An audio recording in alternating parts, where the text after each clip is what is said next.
네, 저희 행사 시작 전에 잠시 안내 말씀드립니다. 저희 잠시 후 9시부터 아시아 퍼시픽 어반 포럼 개회식을 시작하겠습니다.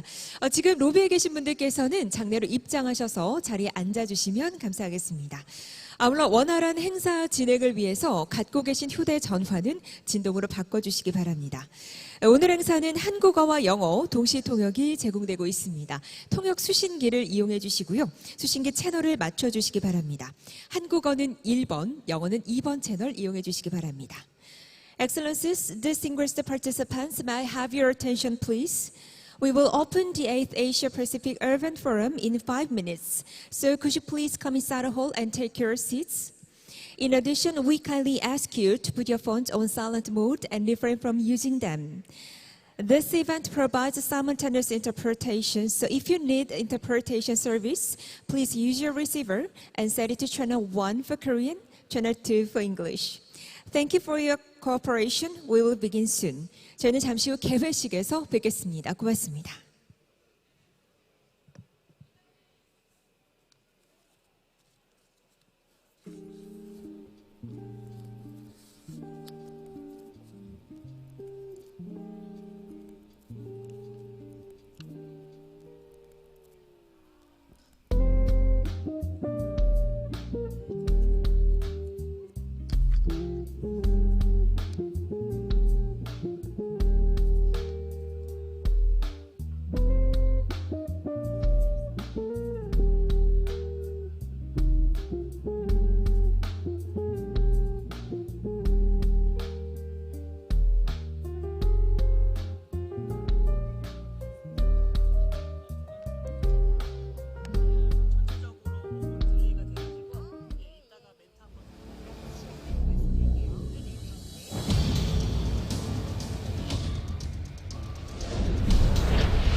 네, 저희 장내에 계신 분들께 잠시 안내 말씀드립니다. 저희 잠시 후 아시아 퍼시픽 어반 포럼 개회식을 시작하겠습니다.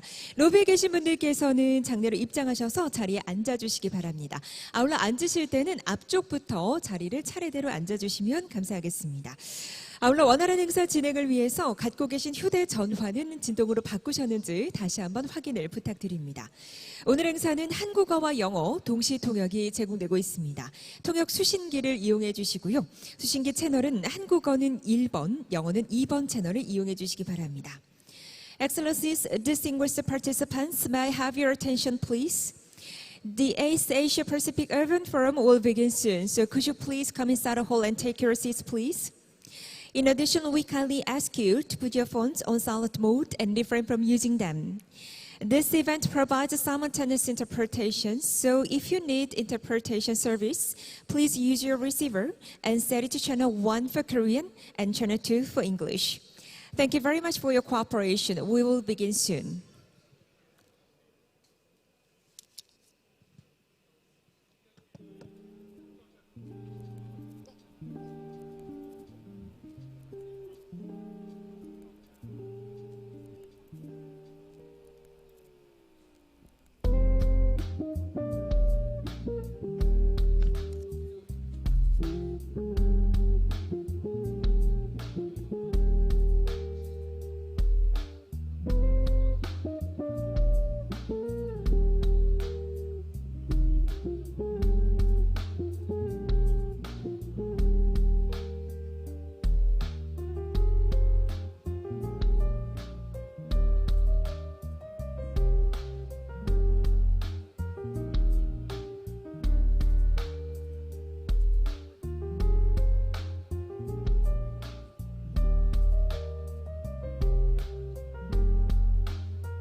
장내에 계신 분들께 다시 한번 안내 말씀드립니다.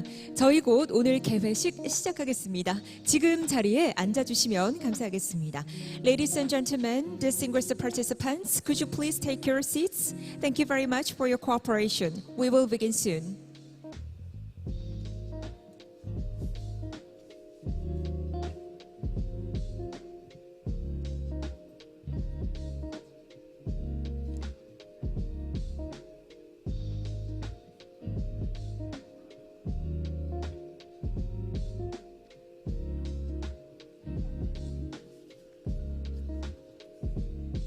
네, 그리고 오늘 행사는 한국어와 영어 동시 통역이 제공되고 있습니다. 통역이 필요하신 경우에는 통역 수신기를 이용해 주시고요. 수신기 채널을 맞춰 주시기 바랍니다. 한국어는 1번, 영어는 2번 채널입니다. This event provides simultaneous interpretation, so if you need interpretation service, please use your receiver and set it to channel 1 for Korean and channel 2 for English. Please take your seats. Thank you very much. 네, 자리에 착석해 주시기 바랍니다. 개회식을 시작하겠습니다.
Excellencies, distinguished participants, ladies and gentlemen, I'm pleased to welcome you all to the opening session of the 8th Asia-Pacific Urban Forum, jointly organized by the United Nations Economic and Social Commission for Asia and the Pacific and the city of Suwon.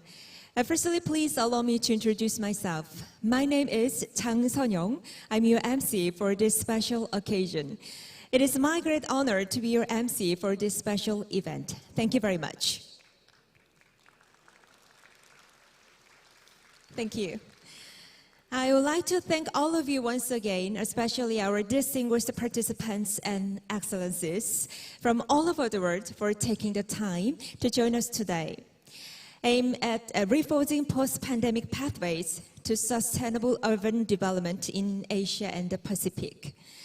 To begin with, the 24 martial arts trial performance by the Suwon City Performing Arts Group, which is leading the culture and arts of Suwon Special City, will present the opening ceremony performance for the 8th Asia Pacific Urban Forum.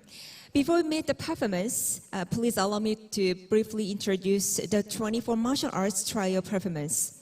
The martial arts demonstration performed daily in front of Suwon Hwasong Haengung and Sinpungnu by 24 martial arts team is a source of pride and history for Suwon.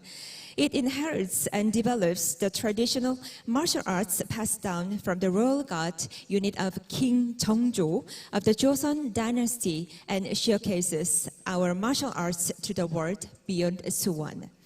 At the end of each demonstration, please give them a big applause and cheers, please.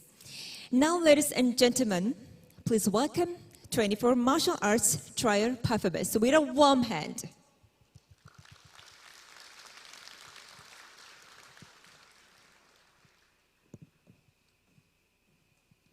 모든 천검무예를 익히기 전에 익혔던 무예의 기초 과목, 권법의 시연을 보시겠습니다. 권법은 맨손으로 무기 없이 적을 제압할 수 있도록 무기를 사용하지 않는 맨손 무예입니다. This is unarmed fighting skill, 권법. It is only one martial art to fight without a weapon.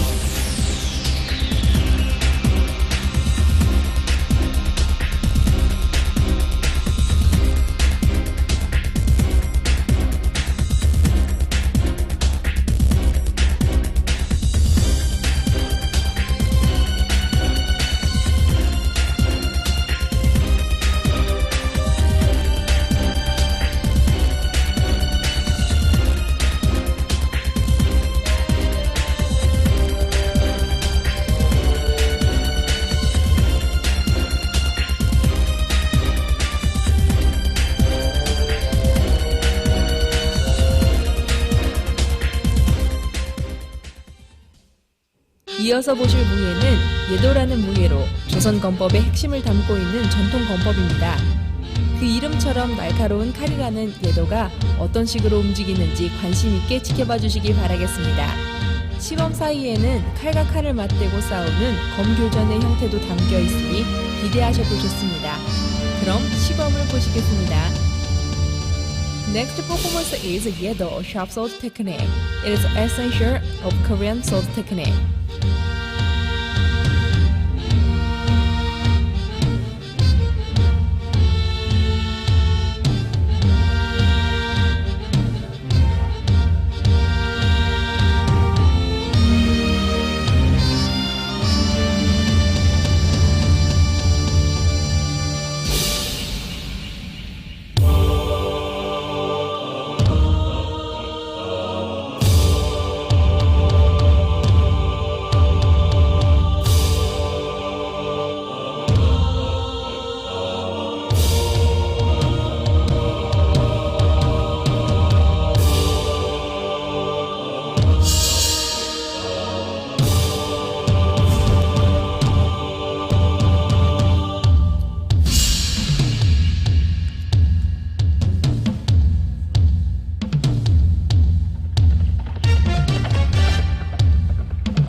한국 고유의 검술 봉국검의 시연입니다. 봉국검은 한민족의 활달하고 유연한 몸 동작이 잘 나타나 있는 검법입니다. This is Korean pressure sword technique 봉국검. It has active and flexible movements.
다음은 칼로 구성된 무기 중에서 가장 위력이 넘치는 무기가 될 텐데요.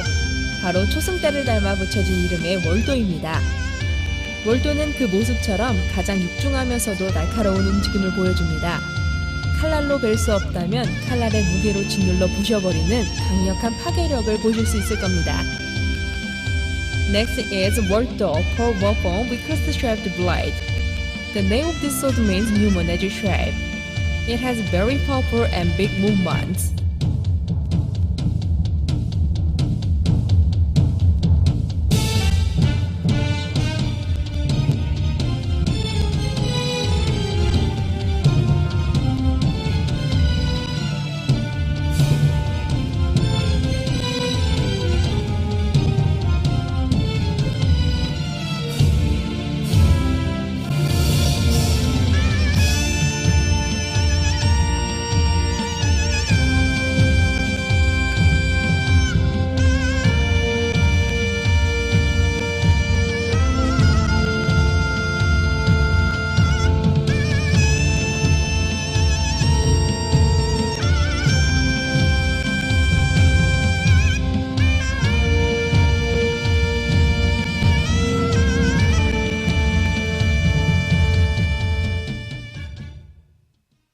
길이가 큰 칼이기에 두 손으로 사용하기에 이름이 붙여진 쌍수도의 시연입니다. 쌍수도는 손잡이 윗부분에 동원이라는 부분이 있어 두 손으로 잡고 휘두르는 것이 특징입니다. This is the biggest and longest sword, 쌍수도. Here are two grapes, so it has to be handled by both hands.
ladies and gentlemen, please give them a big applause once again. Wow, that was a great performance. It was a performance full of curious energy. So I think it was a very well-suited performance for today. Thank you very much for your wonderful performance. Today, a lot of distinguished guests are here, so it is my great pleasure to introduce our hosts and distinguished guests for this opening session. When I introduce our distinguished guests one by one, please welcome them with a warm hand. 내빈분들을 한 분 한 분 소개해드리겠습니다. 소개해드리면 여러분 따뜻한 박수로 환영해 주시기 바랍니다. First, we are honored to have the Mayor of the City of Suwon, Honorable Mr. Lee Jae-jun. Please welcome him.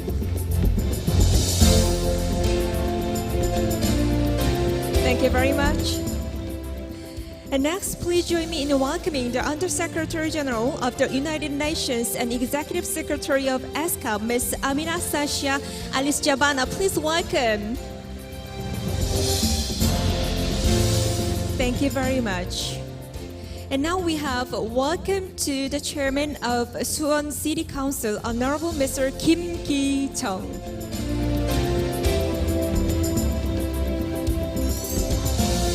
Thank you very much. Vice Mayor of the City of Suwon, Hwang In-guk, is here with us. Please welcome. Thank you very much. And also we have Vice Chairman of Suwon City Council, Lee Jae-sik, and councilors of Suwon City Council. Thank you very much for your participation. Please welcome them. 네, 시의원님들 함께 해주셨는데요. 진심으로 감사드립니다. 고맙습니다. And also welcome to all of distinguished guests from all over the world, including ministers and senior officials. Please welcome them. Thank you very much. Thank you. We ask for your understanding as we are unable to introduce all distinguished guests to this opening session today. Once again, I would like to express my sincere gratitude to all the distinguished guests who are joining us today. Thank you very much. And next, we have an opening speech. So now, please welcome Mayor Lee Jae-jun, leader of the Suwon Municipal Government, our host city, which is dedicated to creating a new Suwon for its citizens under the slogan, Creating a New Suwon Shining Citizens, to deliver his speech. Ladies and gentlemen, please welcome Mayor Lee Jae-jun with a warm hand. 네, 반갑습니다. 대한민국 수원 특례시장 이재준입니다.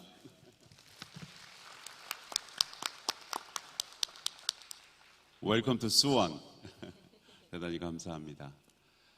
아시아 태평양 도시 포럼, 이 포럼은 지난 30년간 아시아 태평양 지역이 맞닥뜨린 도시 문제에 직접 도전하고 지혜를 나누는 큰 장이었습니다.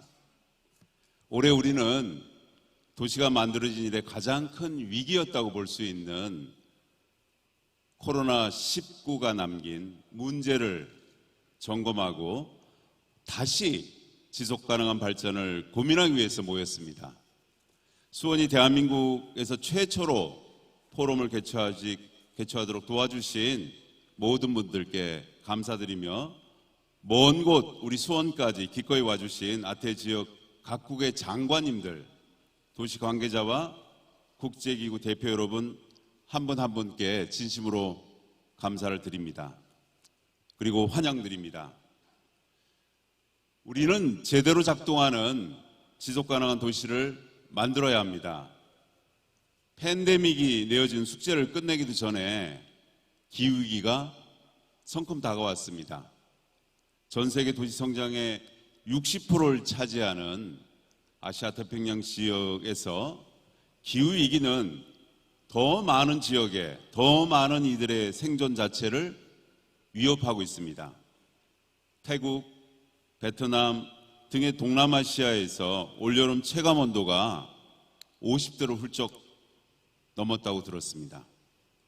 아시아 최북단 몽골에서는 이상고온과 함께 극심한 사막화가 이어지고 있고 투발루, 사모아 같은 태평양 섬나라들은 해수면이 상승해서 국가 소멸을 걱정하고 있습니다. 우린 더 이상 지체할 수 없습니다. 세계 기상기구에서는 아시아 지역의 해수면 온도 상승 속도가 세계 평균보다 3배가 빠르다고 분석을 내놓고 있습니다. 지속가능한 도시가 유일한 해법입니다. 탄소 중립으로 기후위기가 대응하고 또 간염병 같은 재난에도 저항할 수 있으며 불평등, 소득 격차 등의 사회 문제와 맞서서 가장 사회적으로 약한 이들을 보호하는 포용 도시를 만들어내야 합니다. 아태 지역 모든 도시와 시민이 연대해서 지속 가능한 도시로 나아가야 합니다.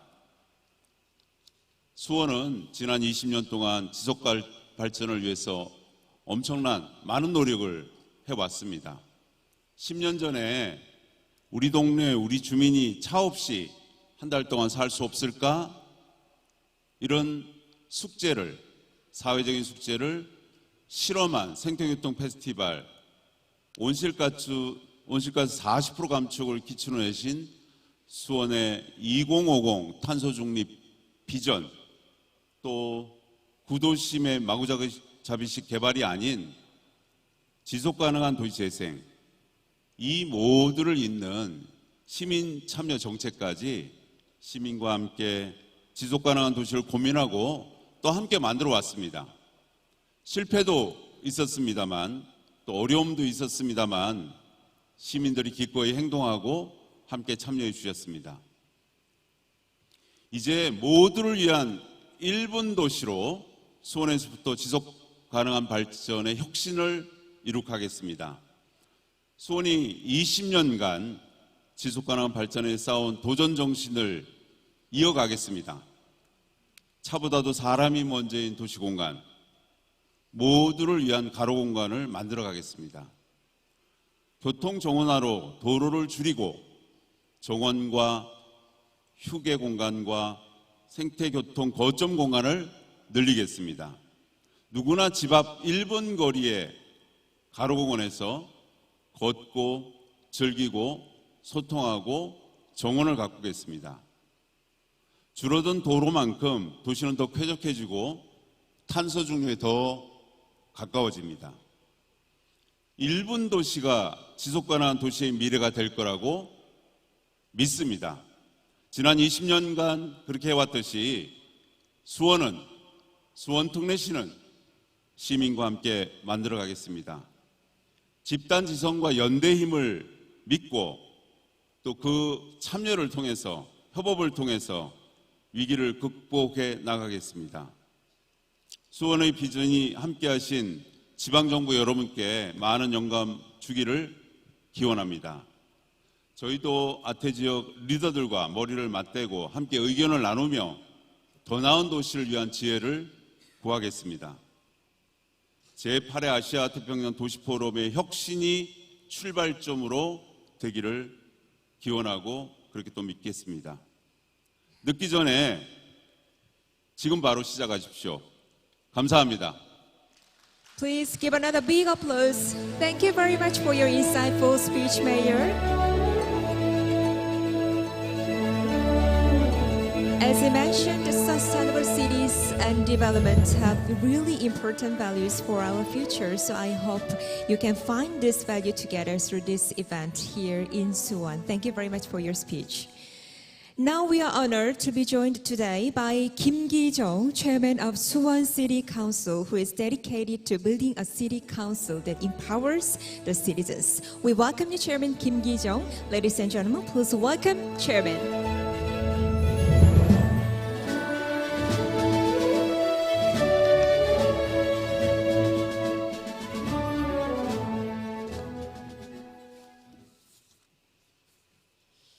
네, 반갑습니다. 수원 특례시의회 의장 김기정입니다.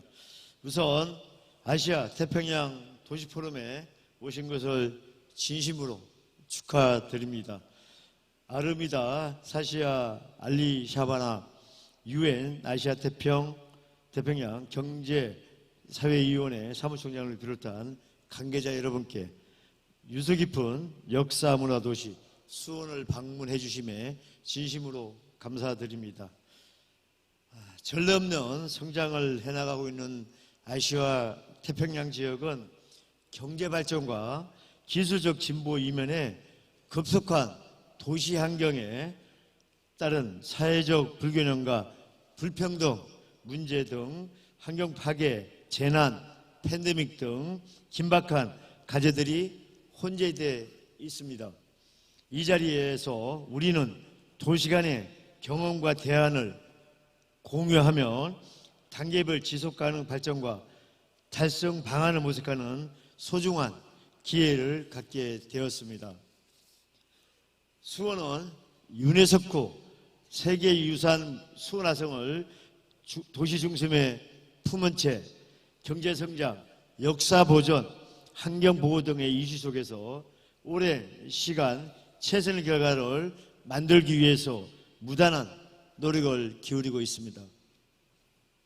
도시의 지속 가능성과 아젠다를 논의하고 모범적인 비전을 나누는데 수원은 선도적 역할을 할 것입니다. 아시아 태평양 지역 중앙 및 지방정부 도시 관계자, 전문가 그리고 여러분, 이번 포럼을 통해 지역사회 도시 발전에 기여하고 미래 세대를 위한 든든한 환경을 조성하며 아시아와 태평양 지역에서 지속가능한 도시를 함께 만들어갈 것을 기대합니다. 여러분, 대한민국 수원에 오신 것을 다시 한번 더 환영하며 이번 아시아 태평양 도시 포럼의 성공을 기원합니다. 감사합니다. Please give another big hand. Thank you very much for your speech. Yes, right. It is a more meaningful event to hold this forum in Suwon. So I hope you continue your valuable networking while you stay in Suwon. Thank you very much for your speech. Distinguished participants, we are pleased now to share video messages from Speaker Kim Jin-pyo of the National Assembly of the Republic of Korea and Governor Kim Dong-yeon of Gyeonggi Province and esteemed former UN Secretary General Mr. Ban Ki-moon. So now let's all have a look. 안녕하십니까. 대한민국 국회의장 김진표입니다. 제8회 아시아 태평양 도시포럼 개최를 축하드립니다. 행사 준비를 위해 써주신 이재준 수원시장님, 아르미다 살시아 알리샤바나 UN 아시아 태평양 경제사회위원회 사무총장님과 관계자 여러분 수고 많으셨습니다. 아시아 태평양 도시포럼은 4년마다 열리는 아태 지역 최대 규모의 도시포럼입니다. 아태 지역에는 세계 인구의 3분의 2가 모여 살고 있습니다. 그리고 그 가운데에서도 24억 명이 도시에 몰려 있습니다. 이렇게 많은 사람이 모여 살다 보니 아태 지역 도시에는 각종 인프라가 부족하고 또 감염병 확산에도 취약합니다. 이런 문제를 해결하기 위해 오늘 아태 지역 중앙 및 지방정부와 시민단체, 학계, 국제기구 등에서 많은 분들이 함께 해주셨습니다. 그런 만큼 오늘 포럼이 지속가능한 도시를 만들기 위한 경험을 나누고 아이디어를 모으는 드문 기회가 될 것 같습니다. 다시 한번 제8회 아시아 태평양 도시포럼 개최를 축하드리며 함께 하신 모든 분들의 건승을 기원합니다. 감사합니다. 여러분 반갑습니다. 경기도지사 김동현입니다. 대한민국에서 경기도는 가장 큰 도입니다. 대한민국 전체 인구의 27%가 살고 있고 모든 경제와 산업, 모든 면에서 작은 대한민국으로 할 정도로 대한민국에서 가장 발전하고 있는 도입니다. 지금 도시 포럼을 개최하고 있는 수원시는 경기도의 수도입니다. 동시에 대한민국에서 기초자치단체 중에서 가장 큰 도시입니다. 이런 수원에서 제8회 아시아 태평양 도시포럼 개최를 하게 돼서 정말로 기쁘고 여러분 진심으로 환영합니다. 행사를 준비해 주신 우리 수원시와 UN 아시아 태평양 경제사회위원회 관계자 여러분께 깊은 감사의 말씀을 드립니다. 드립니다. 지난 7월 저는 태국에서 아미다 살시아 앨리스 자바나 사무총장님과 기후변화 협력 방안에 대해서 논의를 한 바가 있고, 그렇기 때문에 더욱 오늘 이 자리가 뜻깊다고 생각을 합니다. 경기도는 사람 사는 세상을 향해 지속 가능한 발전을 추구하고 있는 대한민국에서도 기회의 수도입니다. 특히 기후변화 대응에 있어서 가장 앞장서서 대한민국을 선도하고 있습니다. 기후변화에 대한 대응, 지역 간 균형 발전 등 도시의 지속 가능성을 논의하는 이번 포럼에 가장 적합한 곳이 이곳 수원이고 경기도라고 생각을 합니다. 지속 가능한 도시 발전을 위한 이 포럼에서 정말로 생산적이고 좋은 의견이 나와서 많은 우리 도시들이 배우고 또 실천할 수 있는 길을 만들어줬으면 감사하겠습니다. 저희 경기도와 수원시도 대한민국의 중심으로서 지속 가능한 도시 발전 그리고 환경 친화적인 미래 도시를 만들기 위해 노력하겠습니다. 이 자리에 계신 국내외 모든 분들 응원하고 환영하면서 다시 한번 오늘 포럼 개최를 축하드립니다. 오늘 회의가 열리고 있는 이 컨벤션 뒤에는 아름다운 광교 호수 공원과 좋은 산책길이 있습니다. 시간 되시면 함께 산보하시면서 아름다운 자연과 또 여러 사람들 사람 사는 모습 보시면 좋을 것 같습니다. 감사합니다. Your Excellencies, distinguished guests, ladies and gentlemen, I extend my sincere congratulations on the commencement of the 8th Asia-Pacific Urban Forum. My deepest gratitude goes to Mayor Lee Jae-jun of Suwon City, Ms. Armida Salcia Alisabana, the Executive Secretary of the United Nations Economic and Social Commission for Asia and the Pacific, UN ESCAP, and all our esteemed guests for giving me the opportunity to deliver a congratulatory speech. Over the past 3 decades, UN ESCAP has been hosting the Asia-Pacific Urban Forum, a multidimensional stakeholder platform dedicated to sustainable urban development within the region. I am immensely proud and deeply moved that this forum, held once every 4 to 5 years, is being hosted in the city of Suwon, renowned for its historical and cultural significance and home to the UNESCO World Heritage Hwasong Fortress. The era of urbanization in the Asia-Pacific region has resulted in unparalleled growth, economic development, and technological advancements. This transformation has not only reshaped the cities, but has also brought about far-reaching social, economic, political, and environmental changes throughout the entire region. At the same time, we have been affected by the consequences of rapid urbanization, which cause increasing risks of disasters, environmental degradation, and inequalities across the region. By participating in the 8th Asia-Pacific Urban Forum, we have gained a crucial opportunity to engage in deliberations that address these multifaceted challenges, including the impact of the COVID-19 pandemic and the interconnected climate crisis. We can leverage this opportunity to foster the creation of a more resilient, inclusive, and sustainable urban future in the Asia-Pacific region by engaging in opinion exchange, knowledge dissemination, and collaborative enhancement. Honorable representatives of the central and local governments, experts, and citizens from the Asia-Pacific region, the overarching object of the 8th Asia-Pacific Urban Forum aims to achieve the UN Sustainable Development Goals by expediting sustainable urban development in the Asia-Pacific region. That is why we have gathered today.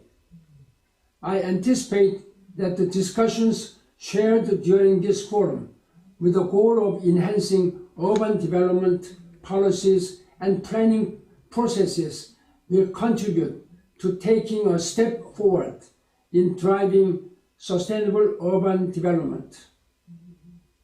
Congratulations once again on the occasion of the 8th Asia-Pacific Urban Forum and wish for its successful conclusion. Thank you.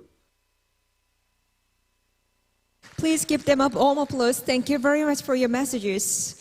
I would like to thank all of them who sent us messages once again. Thank you.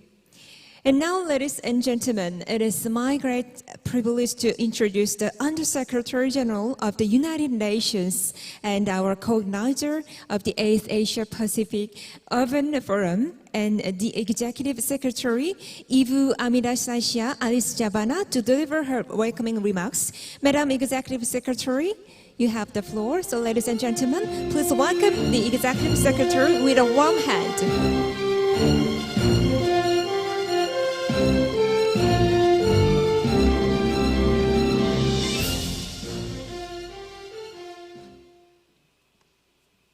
Honorable Mr. E. Jae-jun, Mayor of Suwon City, Honorable Mr. Kim K-jeong, Chair of the Suwon City Council, Excellencies Ministers, Vice Ministers, Deputy Ministers, Senior Officials, distinguished participants, ladies and gentlemen, it is my great pleasure to be with all of you in the city of Suwon for the 8th Asia-Pacific Urban Forum. This is a significant milestone, marking 30 years since ESCAP organized the first Asia-Pacific Urban Forum to focus attention on the great potential of our region cities.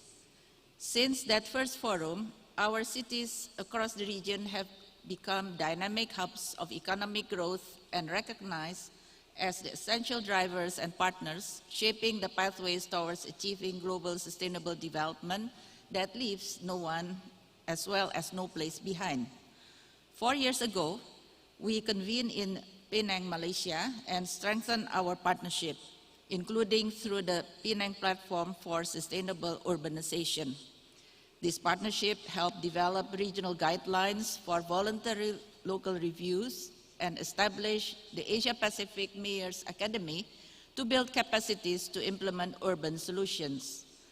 Many of you made voluntary commitments to promote sustainable urbanization, accelerate local actions, and deliver numerous initiatives leveraging the innovative potential of our cities. Unfortunately, right after APUF-8, we faced an unexpected and unprecedented global pandemic that shattered our cities, debilitated local finances, and disproportionately affected the most vulnerable of our urban population. This 8th forum convenes at a time we face multiple and interlinked crises, particularly including climate change, all of which intersect in our cities while we confront widening infrastructure gaps and exacerbating situation of affordable housing. Moving forward, I'm pleased to highlight 4 key pillars to realize a sustainable urban future, which are outlined in our flagship report, Crisis Resilient Urban Futures, co-published with UN Habitat and partners. First is on urban and territorial planning. Planning remains the foundation of how our cities are developed and managed, and especially in times of crisis. Holistic planning is essential to create safe, sustainable, and livable cities. All countries must create a policy environment for transformative and resilient urban planning, reinforced through multi-level governance. Integrated, compact, mixed-use neighborhoods and cities supported by public transport and active mobility must become the model for urban development if we are to meet climate and sustainability targets. Next, we must have urban resilience and multi-level climate action. As the climate emergency continues, our cities must be catalysts and lead the transition to low-carbon and climate-resilient urban development. No national government can realize their emission reduction potential without their cities. We need enhanced data and evidence to inform and accelerate climate action in cities and support higher levels of ambition at the national level. This requires integrated multi-level climate action to build certainty for investment and collaboration. We must also enhance nature in cities to mitigate the climate, clean air and biodiversity crisis and create greener, more livable communities. Urban digital transformation are essential to achieve our objectives. Many digital innovations emerged during the pandemic, but highlighted the urgency to ensure that no one and no place is left behind. Our cities must leverage digital innovation while ensuring inclusive policies to overcome the digital divide. Thus, we must develop people-centered national smart city policies and build capacities for urban governance at all levels to ensure digital strategies support urban resilience. We also have to build multi-stakeholder partnership and citizen engagement to advance needed digital transformation. Fourth is on the urgency of responding to multiple crises, which requires levels of urban financing commensurate with the challenges. Cities have to expand and diversify local revenue sources, strengthen transparency, leverage the potential from urban growth through land-based financing instruments, and incentivize private sector investment. To do so also requires more stable and predictable policies and regulatory frameworks, as well as enabling environment to facilitate the development of climate-responsive finance instrument. And finally, regional cooperation can facilitate these actions because, especially in these times, no city can do it alone. The multidimensional nature of crisis necessitates engagement from all stakeholders. All communities and governments should seize the opportunity to build effective multi-level governance and strengthen partnership to build crisis-resilient cities. Excellencies, distinguished participants, this forum is a platform not only for discussion, but to build, expand, and strengthen partnership. I hope we find ways to take forward the recommendation in the new flagship report and build our sustainable urban future together. ESCAP remains committed to working with member states, our UN and development partners, and all of you to ensure that our future cities are safe, sustainable, as well as resilient. A special appreciation and thanks to our host, the City of Suwon, for kindly hosting this important forum. We look forward to seeing the innovation you have developed here, and thank you for sharing your successes with all of us. Thank you for your attention, and my best wishes for a successful forum. Thank you very much. Please give another big applause. Thank you very much, Madam Executive Secretary. Thank you very much for your speech. And now, Excellencies, distinguished participants, ladies and gentlemen, as you have heard from the Executive Secretary, this forum is an important milestone to advance sustainable urban solutions across the entire Asia-Pacific region. ESCAP, UN Habitat, and partners have developed a flagship publication, The Future of Asian and Pacific Cities 2023, Crisis-Resilient Urban Futures to Guide Future Urban Development. Now we will watch a video overview of the report. Let's all have a look. The Asia and Pacific region is urbanizing at unprecedented speed and scale. The region's urban population will swell from 2.5 billion to 3.4 billion people by 2050, putting strain on infrastructure, public services, and the environment. Cities are facing a range of urgent crises such as climate change, food insecurity, access to sustainable energy, and affordable housing, as well as continuing to recover from the COVID-19 pandemic. All of this threatens the achievement of the new urban agenda and sustainable development goals. The Future of Asian and Pacific Cities 2023 report, Crisis Resilient Urban Futures, developed by ESCAP, UN Habitat and partners, offers a forward-looking agenda to shape post-pandemic pathways for a sustainable urban recovery. The report identifies 4 key areas essential to building crisis-resilient urban futures. 1. Urban and territorial planning. Spatial planning is the bedrock of shaping, regulating, and strategizing for resilient urban futures and must be strengthened to leave no one and no place behind. The region remains home to the largest number of people living in informal settlements in the world who are acutely vulnerable to the impacts of crises. Our region's cities are regularly home to the world's worst air quality. 2. Climate action. To ensure cities meet their climate targets, resilient and low-carbon climate action must be scaled up. 67% of urban infrastructure in the Pacific is located within 500 meters of the coastline under threat from the climate-induced sea level rise. Climate action will also create co-benefits such as cleaner air. 3. Digital transformation.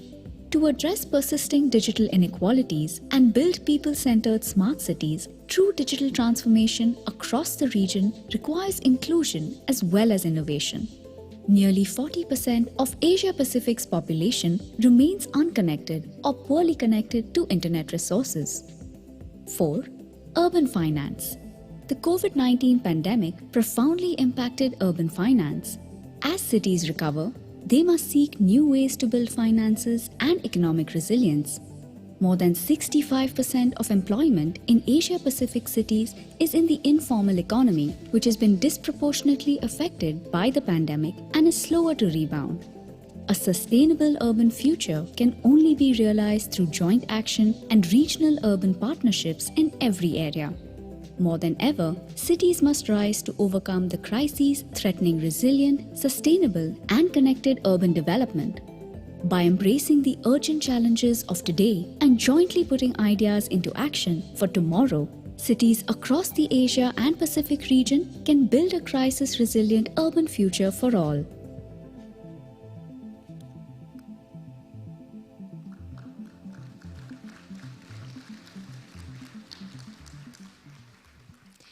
Thank you for the video and core message. Now we will proceed with the opening declaration that officially marks the beginning of the 8th Asia Pacific Urban Forum. 자, 지금부터는 8회 아시아 태평양 도시 포럼의 개회 선언을 시작하겠습니다. 두 분을 단상 위로 모셔보도록 하죠. We would like to invite Mayor Lee Jae-jun and the Executive Secretary Anastasia Alizabana to join us on stage. And Mayor, please. 네, 시장님 지금부터 개회 선언을 부탁드립니다. 네, 대한민국 수원시가 주최하고 UN ESCAP이 주관하는 아태 지역의 지속가능한 도시 발전을 향한 팬데믹 이후의 방향을 재정립하는 것을 주제로 한 제8회 아시아 태평양 도시 포럼 개최를 선언합니다.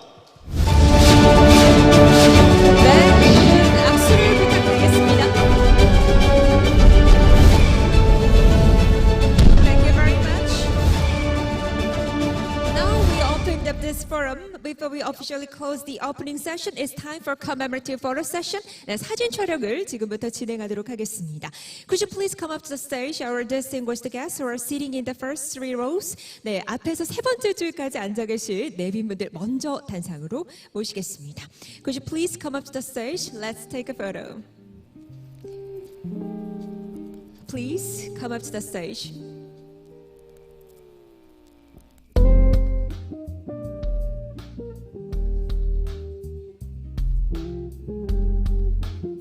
Thank you very much. Our distinguished guests, please come up to the stage.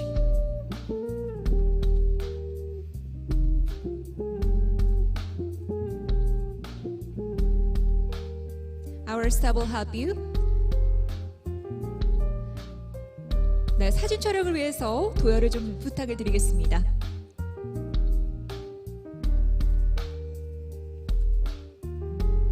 Closer, please. Closer, please. Thank you very much. Please.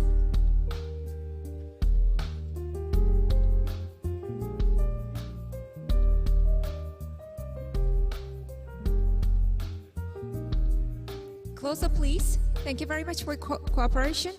Thank you.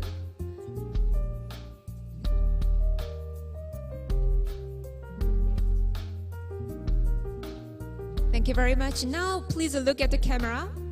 네, 손을 한번 들어주시죠. Please look at the camera. Alright. 3, 2, 1. Smile, please. Smile, please. 3, 2, 1. Smile, please. And next. 자, 다시 한번 찍도록 하겠습니다. 3, 2, 1. Smile, please. And ladies and gentlemen, all participants, please give them a big applause once again. 박수 치는 포즈로 다시 한번 촬영하도록 하겠습니다.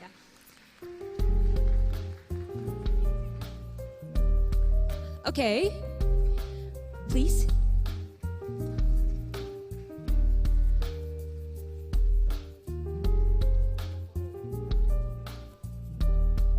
Okay. Please stay on the stage.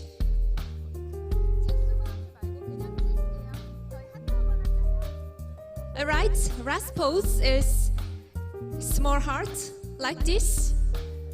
It's a Korean heart, like this. Alright, please look at the camera. Alright, please pose for the photo. 3, 2, 1, smile please. Thank you very much.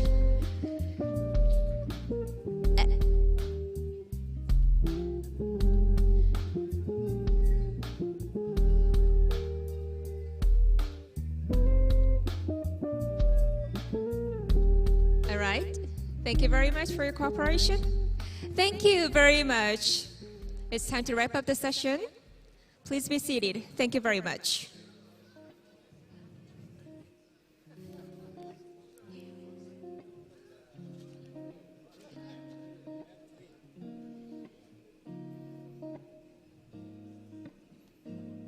Thank you very much for your cooperation. With that, this brings us to the end of this opening session. For those of you who are joining us today, I would like to deliver my sincere gratitude. This has been Jang Seon-yong. Thank you very much.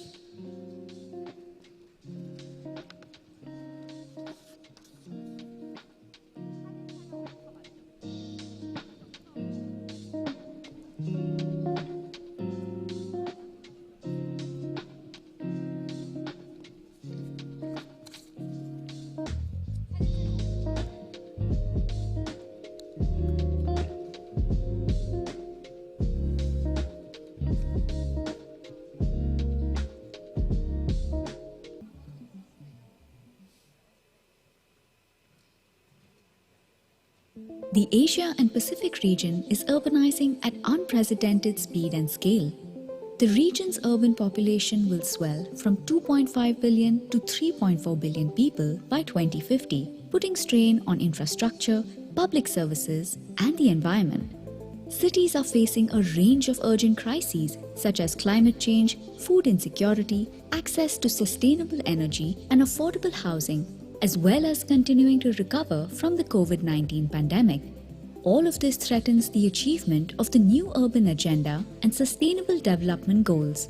The Future of Asian and Pacific Cities 2023 report, Crisis Resilient Urban Futures, developed by ESCAP, UN Habitat and partners, offers a forward-looking agenda to shape post-pandemic pathways for a sustainable urban recovery. The report identifies 4 key areas essential to building crisis-resilient urban futures. 1. Urban and territorial planning. Spatial planning is the bedrock of shaping, regulating, and strategizing for resilient urban futures and must be strengthened to leave no one and no place behind. The region remains home to the largest number of people living in informal settlements in the world who are acutely vulnerable to the impacts of crises. Our region's cities are regularly home to the world's worst air quality. 2. Climate action. To ensure cities meet their climate targets, resilient and low-carbon climate action must be scaled up. 67% of urban infrastructure in the Pacific is located within 500 meters of the coastline under threat from the climate-induced sea level rise. Climate action will also create co-benefits such as cleaner air. 3. Digital transformation. To address persisting digital inequalities and build people-centered smart cities, true digital transformation across the region requires inclusion as well as innovation. Nearly 40% of Asia-Pacific's population remains unconnected or poorly connected to internet resources. 4. Urban finance. The COVID-19 pandemic profoundly impacted urban finance. As cities recover, they must seek new ways to build finances and economic resilience. More than 65% of employment in Asia-Pacific cities is in the informal economy, which has been disproportionately affected by the pandemic and is slower to rebound. A sustainable urban future can only be realized through joint action and regional urban partnerships in every area. More than ever, cities must rise to overcome the crises threatening resilient, sustainable, and connected urban development. By embracing the urgent challenges of today and jointly putting ideas into action for tomorrow, cities across the Asia and Pacific region can build a crisis-resilient urban future for all.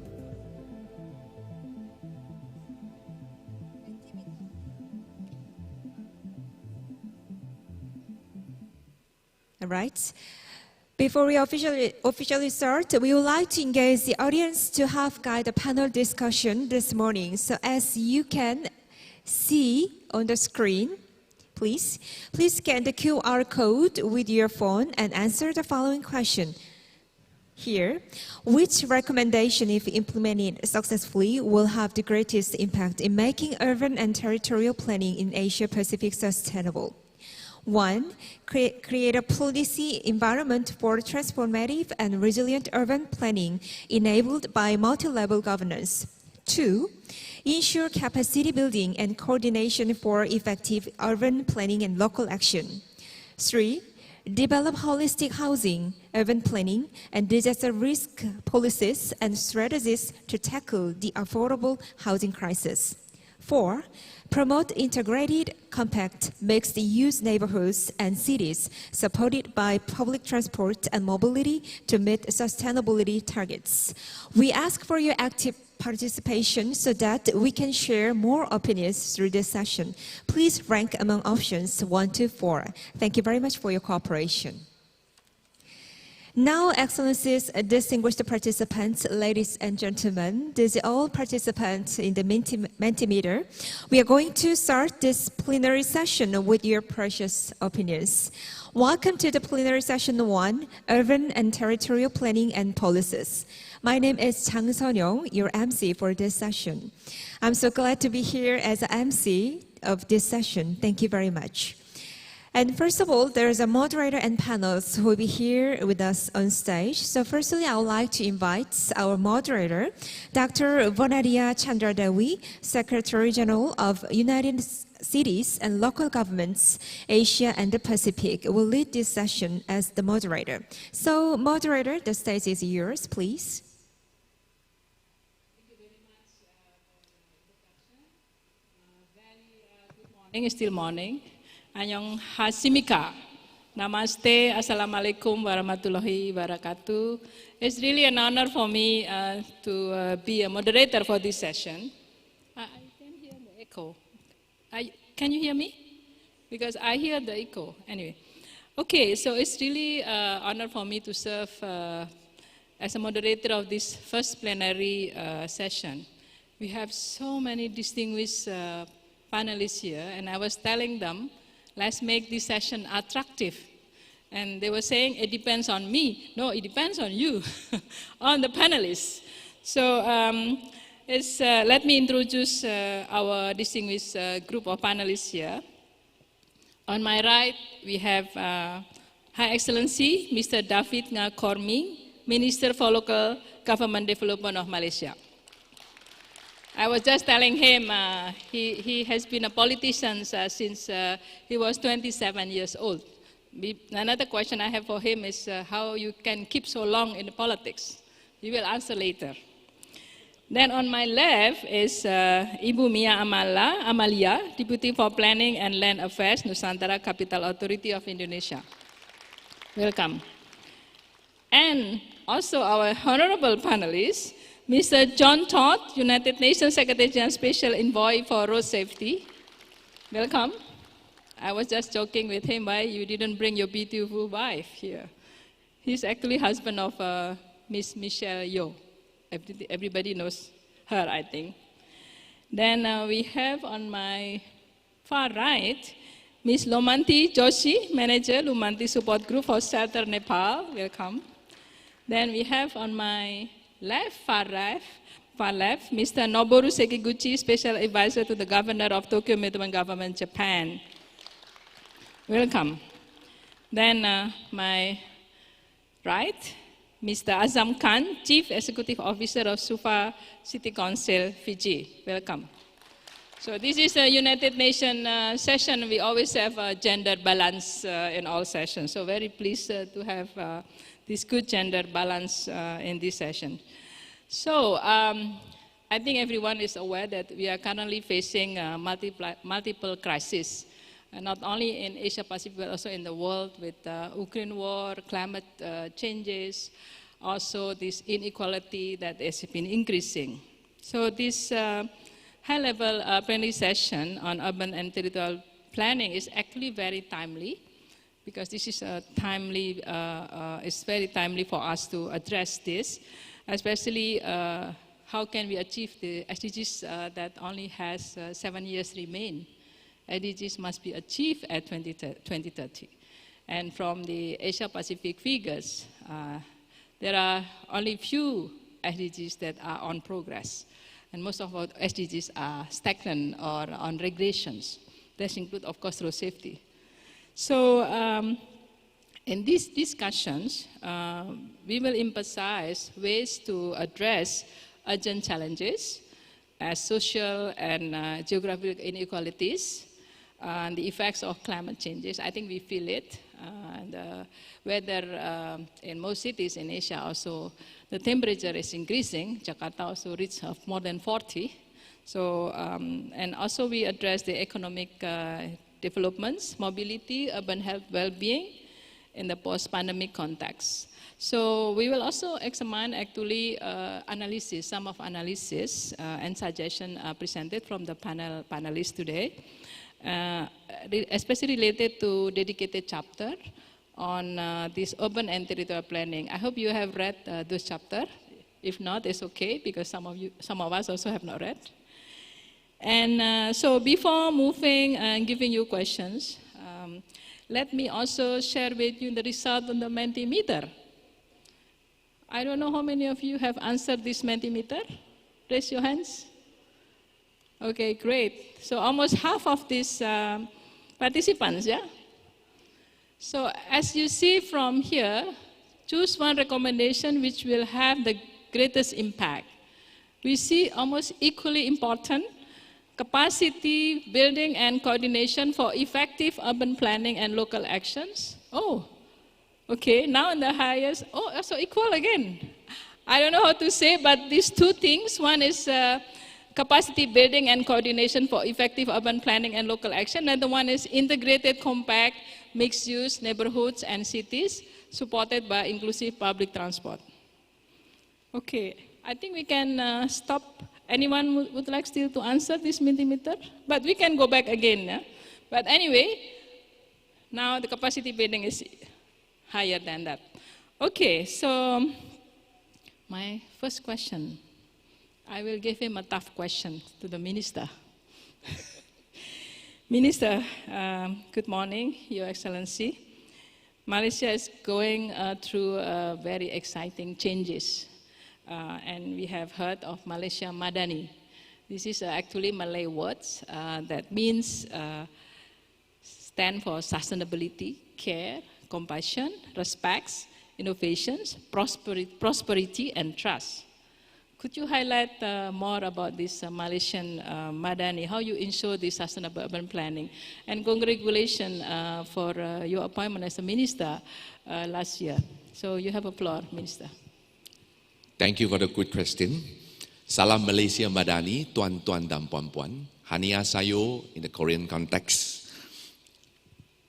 Madani, Malaysia is a policy framework that actually embraces the 6 core values. First, sustainability. Second, prosperity for all. Third, innovation. Then fourth, trust, respect, and then compassion. This is a new idea introduced by Malaysia's Prime Minister, the Right Honourable Dato Sri Anwar Ibrahim. It is to pursue 3 goals. That is equitable economy, sustainable development, and also good governance, which will further drive Malaysia's growth further. In fact, whatever we have planned, it requires a very strong political view. So far in the past 10 months, like what we are going through, Malaysia has underlined a few important measures to capture on sustainability. First, what we have done is, we have a master plan for Central Forest Spine Ecological Master Plan, which fixed at least 50% of the country will be covered by permanent forests. As Malaysia is classified as one of the 17 countries in the world that own a mega diverse, which is very important for sustainability goal. Second, we have also outlined a master plan to reserve at least 10% of the land must be used for food production. This national food production plan will to make sure the country food security is intact. Third, we also look at the prospect of energy. Last month, we have just launched the National Transformation of Energy from coal production to renewable energy production, which will be focusing on solar, wind, hydro, to ensure that, because at present, Malaysia's power generation, basically 97% are based on coal and natural gas, which is obviously not sustainable. There's a reason why we have targeted to increase by 10-folds from 2% to 25% by 2030. And of course, when it talks about local government, part of Madani's concept is the digitalization of local government, whereby paying of taxes, compound, summons, and the rest are all by apps. And we are now studying and developing a super apps to ensure that the local government now is run by just by one tips of finger, one WhatsApp away, that you can reach us. All this is part of the effort to ensure that in line with Asia Pacific Urban Forum's main theme, no place and no one will be left behind. This is my sharing with us, and I hope that we can do it together. Thank you. Thank you, Minister. You highlighted the importance of political will. Maybe one short question. When there is change of leadership, how can we keep the political will?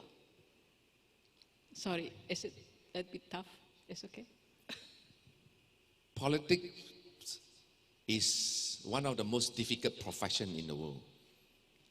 And that it is highly uncertain, unpredictable, but yet it will only survive if we have passion, determination, perseverance, and most important, that you have a heart, that you're willing to contribute and offer the best. I always believe that we have to do our best, and God will do the rest. Thank you. Great, thank you. Give applause. Minister, we have so many politicians here. I'm sure they hear what you said. Thank you so much. Let me move now to second panelist, Ibu Mia Amalia. I know her when she was with Bapenas, the National Planning Agency. It's nice to have you here. And she has a tough job. Now she's in charge of this new capital of Indonesia. And I was told that almost 30% of physical construction has been completed. I'm not sure if this is this year. Okay, you must have also learned from other new capital cities in the world. And I think we all clear the effects of climate change and unsustainable resources are evident in the cases such as the former Indonesian capital's rapid sinking in Jakarta. We have now huge air pollutions. And I live there. We also struggle a little bit. And the subsequent development of the new capital, Nusantara. My question is, how will you include the sustainability in the development of the new capital, and how will the government ensure that social and environmental rights are protected during these constructions? And I also understand that you are now preparing the VLR, Voluntary Local Review, supported by UN ESCAP and ADB. And I heard from Pak Bambang, the head of New Capital, that it will be ready by early next year. So it's quite interesting. So can you explain a little bit? Thank you. Thank you, Ibu Bernadia. Lovely to see you here. On the question of sustainability, from the beginning, the planning of Nusantara itself is aimed to conserve Borneo diverse ecosystem, Bu. This is why we set aside 65% of the area as a green area. But not only we are talking about green area, we are also talking about blue areas. In Nusantara, we preserve current water bodies and also riparian. It is all carefully planned so that the future Nusantara is a water-sensitive city in the future.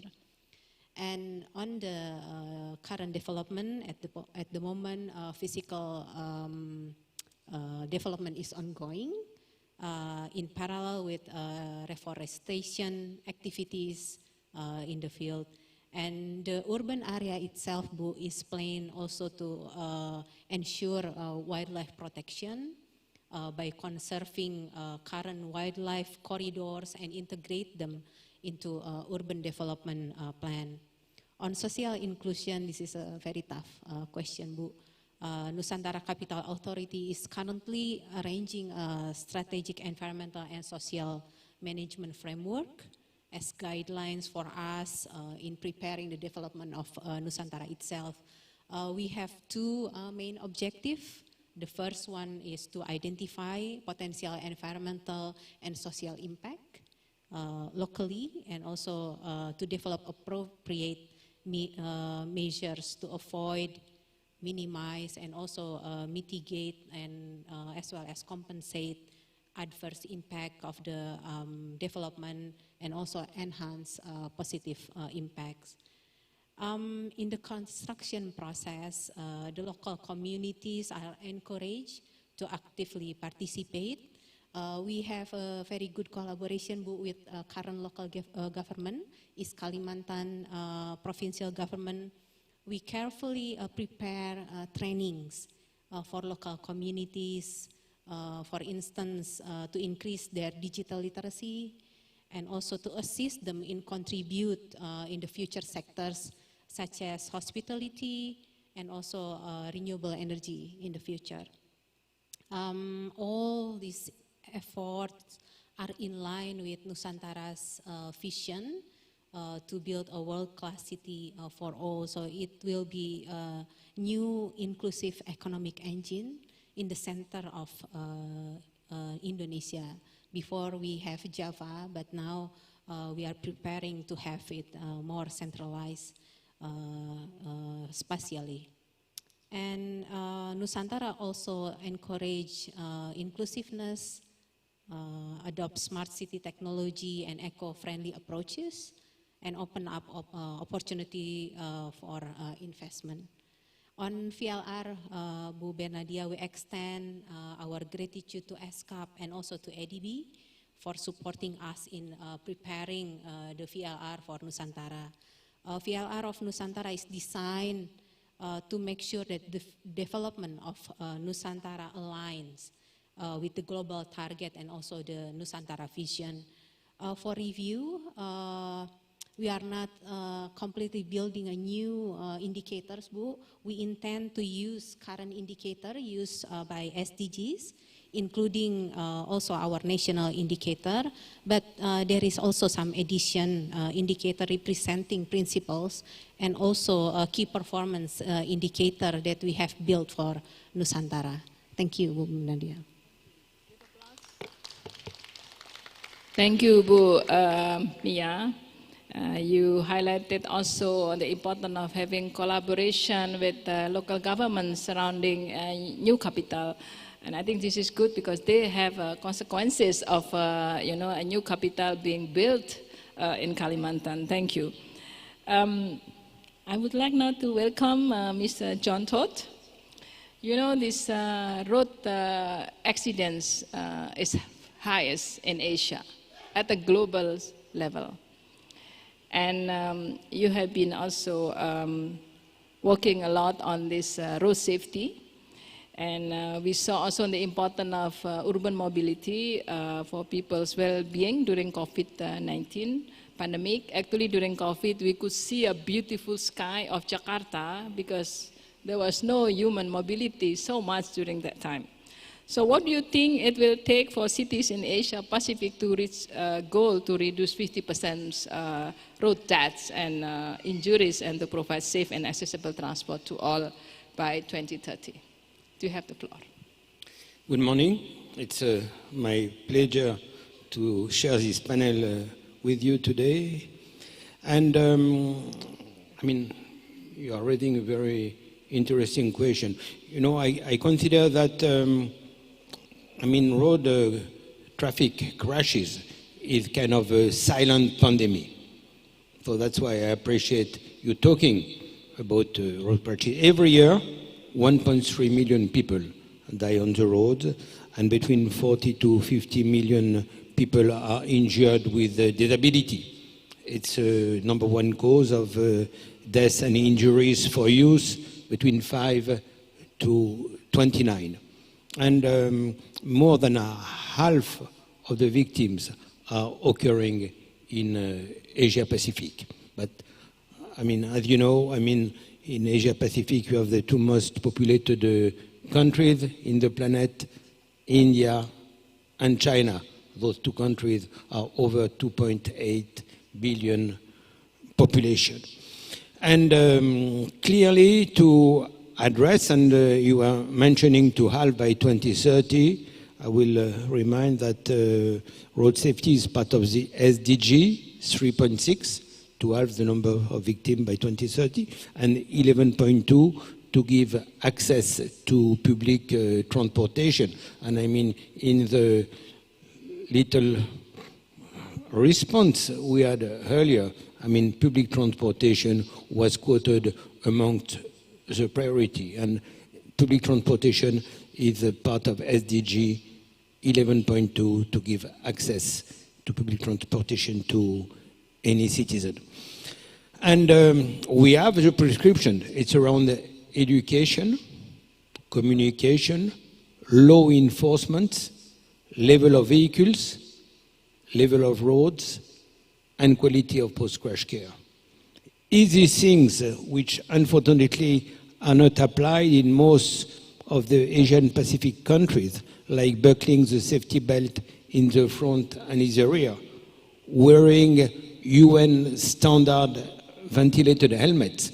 And sometimes people claim that it's too expensive, which is not true, because we have some of the best helmet producers in the region which are able to propose to the customers below $20 UN standard ventilated helmets. It's just a question of communicating on that and on enforcing those regulations.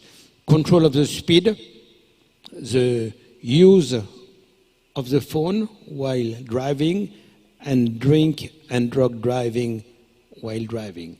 If those criteria will be respected, we will achieve SDG.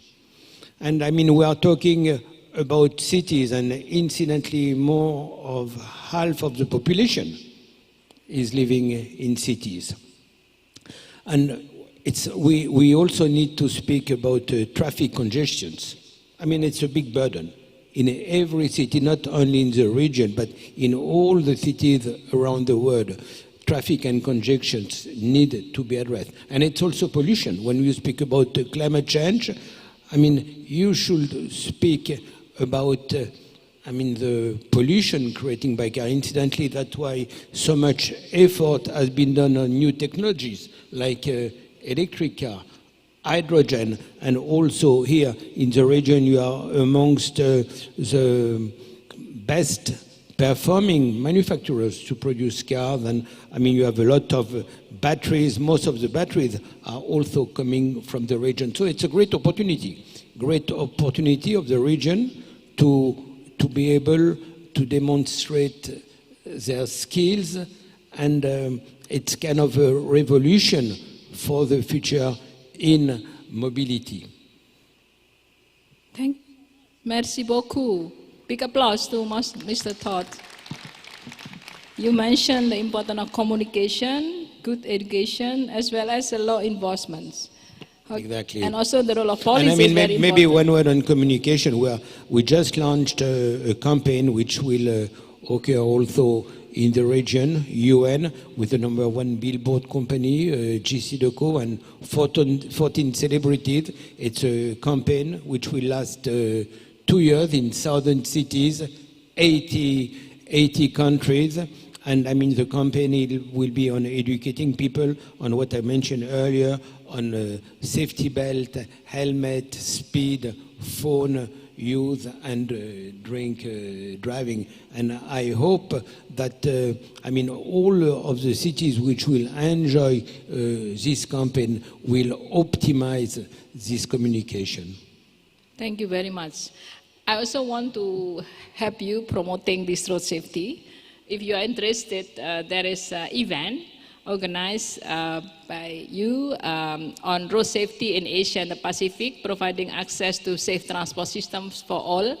It's going to be at 1:30 p.m. in room 303. This is also very important, road safety, because it's very much linked to poverty. Yeah. If you are interested, please join him at room 303. Promoting you for this. Thank you. Okay, now we go back to Tokyo. I think everyone loves Tokyo like myself. I love Tokyo, I love Yokohama, I love good cities, livable cities. And Tokyo is still very attractive for many people to settle and to come. And welcome, Mr. Sekiguchi. There are many ways that spatial planning and multi-level action can contribute to SDGs targets in urban areas. I have a question for you. With Tokyo being the largest metropolitan area in the world, but you have a very good public transport system, by the way. What aspects of interaction between spatial planning and multi-level actions do you find to be most important for achieving the SDGs, especially in Asian megacities? If you have a message to other megacities, please do so. You have a floor. Thank you, Bernadette. First of all, allow me to preface my answer about spatial planning by providing some context on Tokyo's long-term vision and strategy. In March 2021, the Tokyo Metropolitan Government announced the long-term strategy, namely Future Tokyo, a comprehensive plan that set forth visions for Tokyo in 2040s, as well as strategies and projects we will implement by 2030 to achieve the goals. It is not an easy task for a local government to create a plan that covers a period lasting beyond the term of the office of the leader. Significant effort is also required to ensure long-term consistency of the plan. However, looking back at Japanese history, our predecessors have also engaged in initiatives that looked 100 years into the future. I believe that having a future-oriented strategy allows spatial planning to be steadily advanced with a multi-level involvement of various stakeholders. And urban and territorial planning to be properly integrated with sustainable development policies and investment. With that in mind, I would like to introduce specific examples of the interaction between spatial planning and multi-level action in Tokyo. It is my understanding that spatial planning is a concept that goes beyond land use planning and is an integrated approach that is tied together with economic, social, and environmental development policies. Solar power generation is an extremely important measure to mitigate climate change. But Tokyo and other megacities of the world are also faced with the reality of having physical space constraints. Tokyo has passed an ordinance mandating the installation of solar panels in newly built houses and buildings, which will take effect in 2025. This measure requires the cooperation of many different stakeholders. Companies that are part of supply chain and individual residents, making it a prime example of multi-level action. On top of initiatives to address climate change, efforts such as ensuring access to electricity in times of disaster also contribute to the realization of various SDGs. Implementing these kinds of measures that generate compound effects is an important point of spatial planning. Under the banner of Sushi Tech Tokyo, which combines sustainability and high technology, the Tokyo Metropolitan Government is sharing with the world vision of a city that can pass down to generations to come. Next year, from April to May, we will be hosting various events, including showcasing events that will introduce a model of future cities that will introduce, that fuses the concept of nature and convenience. If you visit Tokyo next spring, you will be able to experience for yourself what a sustainable future might look like. Thank you. Thank you very much. Big applause to Mr. Sekiguchi. If you send us an invitation, I think many will come. Thank you. Spring is very beautiful in Japan with sakura blossoms. Yeah, thank you. I would like now to go to Ms. Lomanti Joshi. You are architect. You have been working closely with the community and also related to participation of a community in developing some houses, and this is quite famous. Thank you. And I have a questions here. What advice do you have for many of us who have been working with marginalized urban citizens in the Asia Pacific struggling to be part of a participatory process of urban planning. There are already a lot of regulations that in the planning we should engage people, but in reality it's not happening. So Ms. Lumanti, you have the floor. Thank you, Bernadia, for the question. Good morning and namaste, everyone. It's an opportunity for me to be sharing the stage with such a distinguished panel. What we have seen in the cities are the poor communities are the drivers of the economy. They are running the informal economy in the cities. We can say that they are like the drivers of the city. But actually what is happening when the city is doing the city planning is like these communities are made invisible and then they are not part of the planning process, as Bernadia mentioned. But what we are also seeing in several Asian countries and within the network of Asian Coalition for Housing Rights, there are a number of initiatives which the community members are making, like they are initiating and then coming up with a very creative and innovative solutions for their rights, like housing needs or like wash needs, a number of needs to address the challenges they are facing every day in their lives.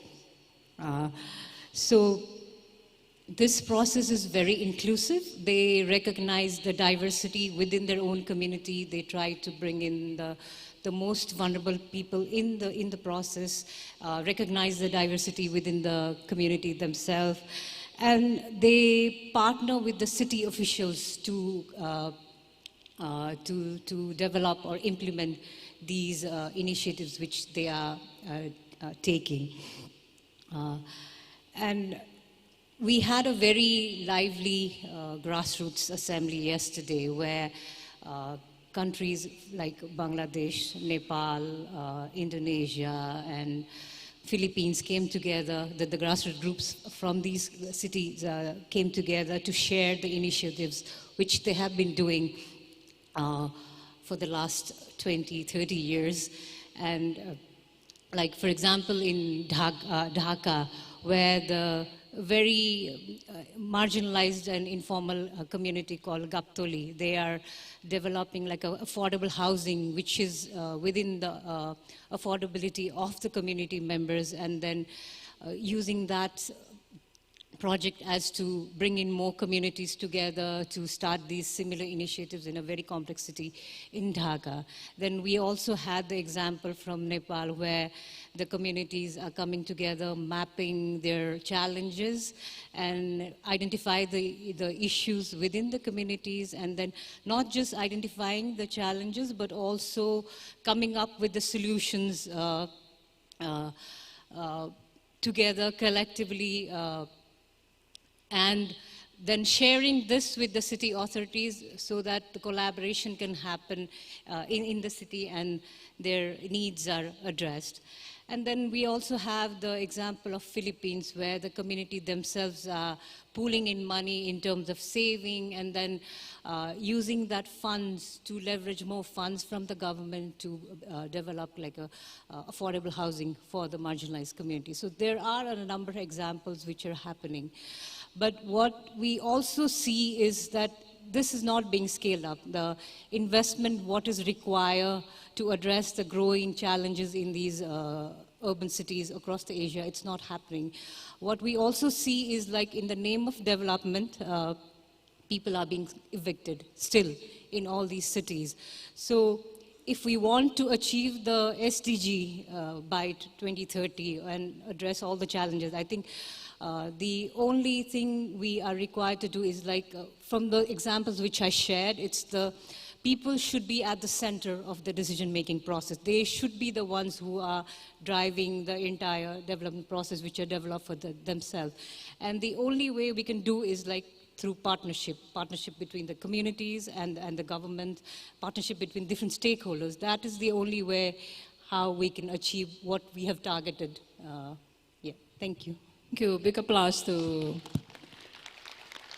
Ms. Lumanti. I think it's interesting what you said. There are a lot of good local actions, but how can we upscale this? And partnership is a key. I think our politician here, the minister, agree with that. So this is actually the important message that we heard a lot from all the panelists, how to build partnerships and how this also can upscale all those good local actions. Thank you for a strong message that you have. Last but not least, I'd like to welcome once again Mr. Azam Khan. I'd like to congratulate you for hosting a successful Pacific Urban Forum. You also developed a VLR, the first VLR in Pacific Island countries. Congratulations. So let me ask question for you. What are some of the most promising and most concerning findings from the review in terms of SDGs implementation that you got from your VLR? And what actions do you have in place to further support or target those areas? You have the floor.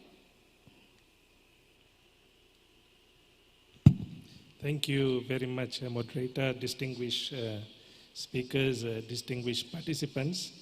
I would like to take this opportunity to also acknowledge the presence of my Minister for Local Government and Housing, Fiji, and also bringing in a large delegation from Fiji. This shows his importance to this forum.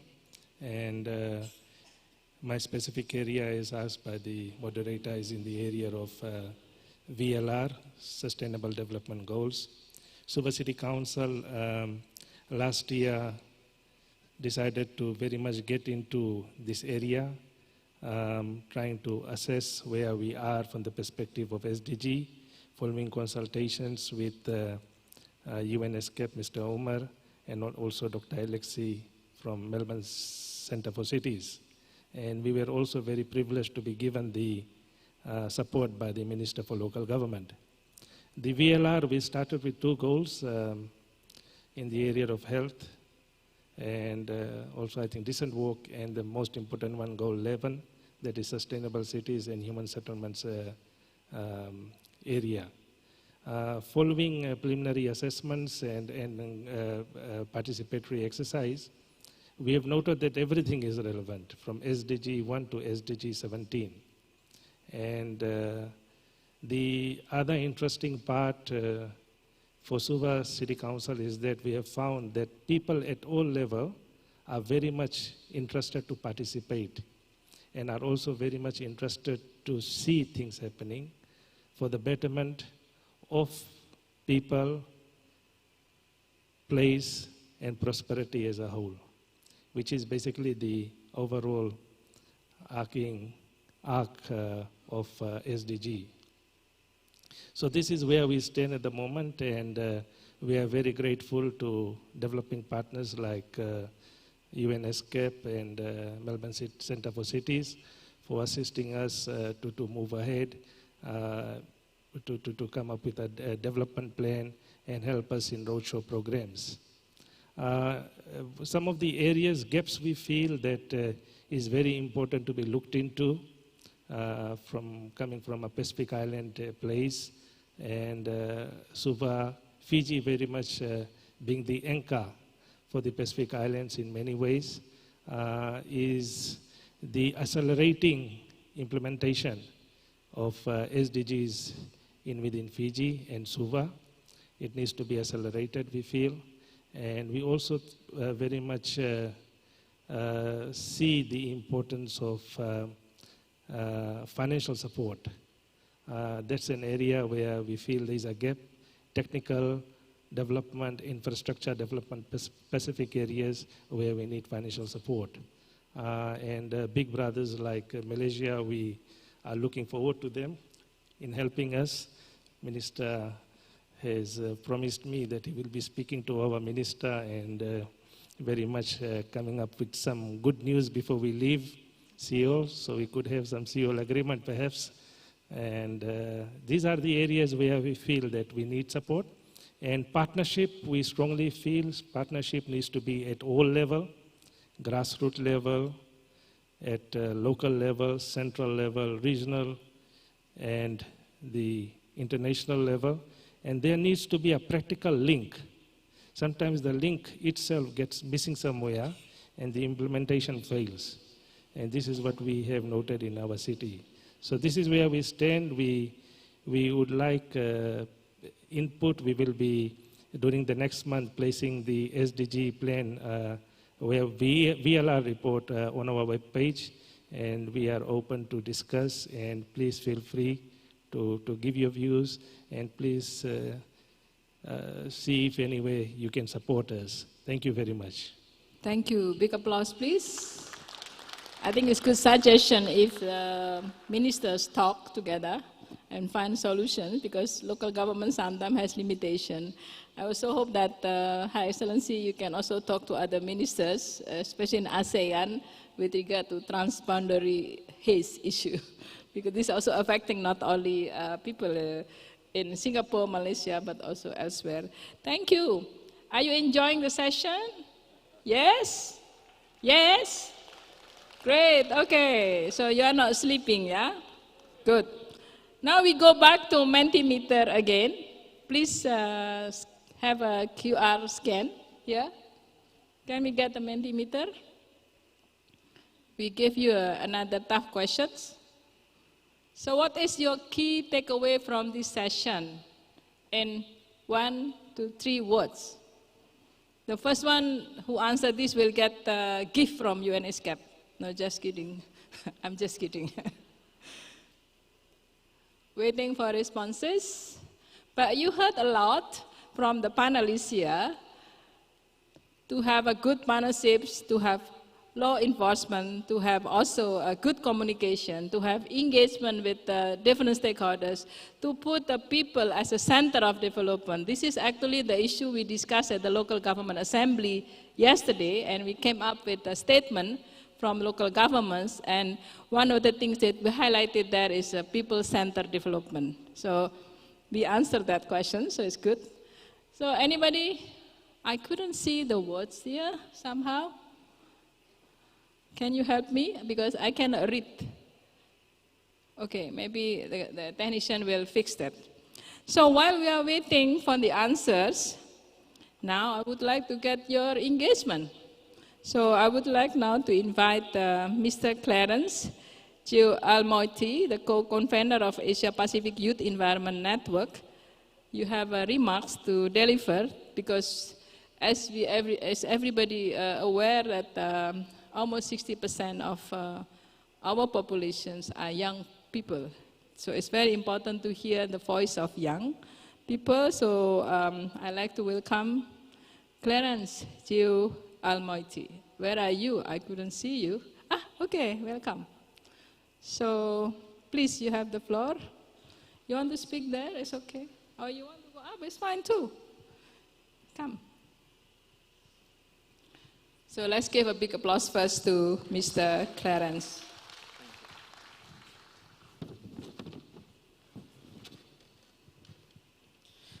Thank you for the floor. Distinguished guests, delegates, and other stakeholders, I stand before you today representing the vibrant and dynamic youth of the Asia-Pacific region as we gather to address one of the most pressing urban challenges, urban and territorial planning and policies. So in our rapidly evolving world, we face of our cities is changing and an unprecedented pace. The decisions we make today in terms of urban planning and policies will not only shape the present, but also determine the future of our region. Of course, as the next generation, we bear the weight of these decisions, and of course, we demand a seat at the table.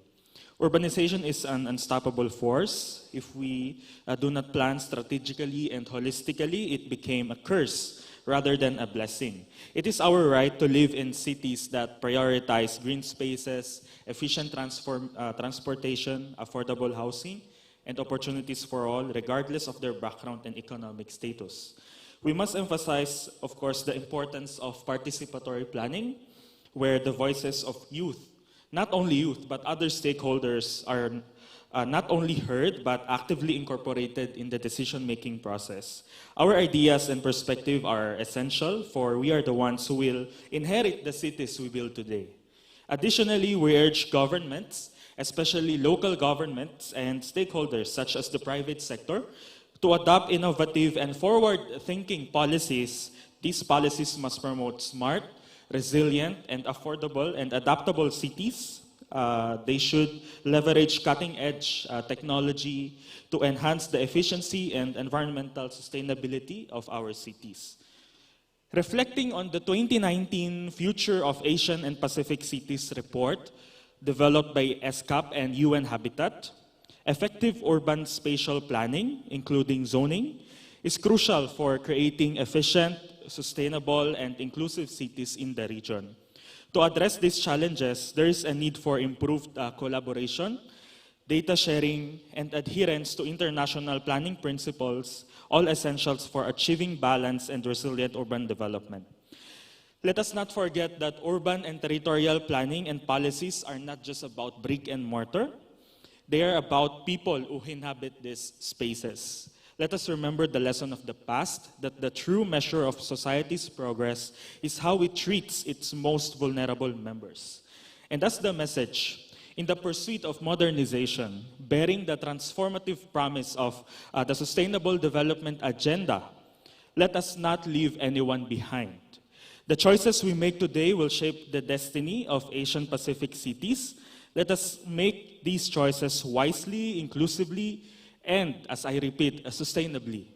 In the face of the triple planetary crisis of pollution, biodiversity loss, and the climate change, as well as other relevant crises faced by the urbanized communities, we must make thoughtful choices to transform the cities we build today into beacons of hope for generations to come.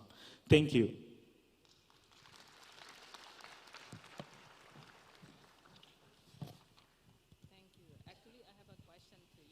I have one question to you.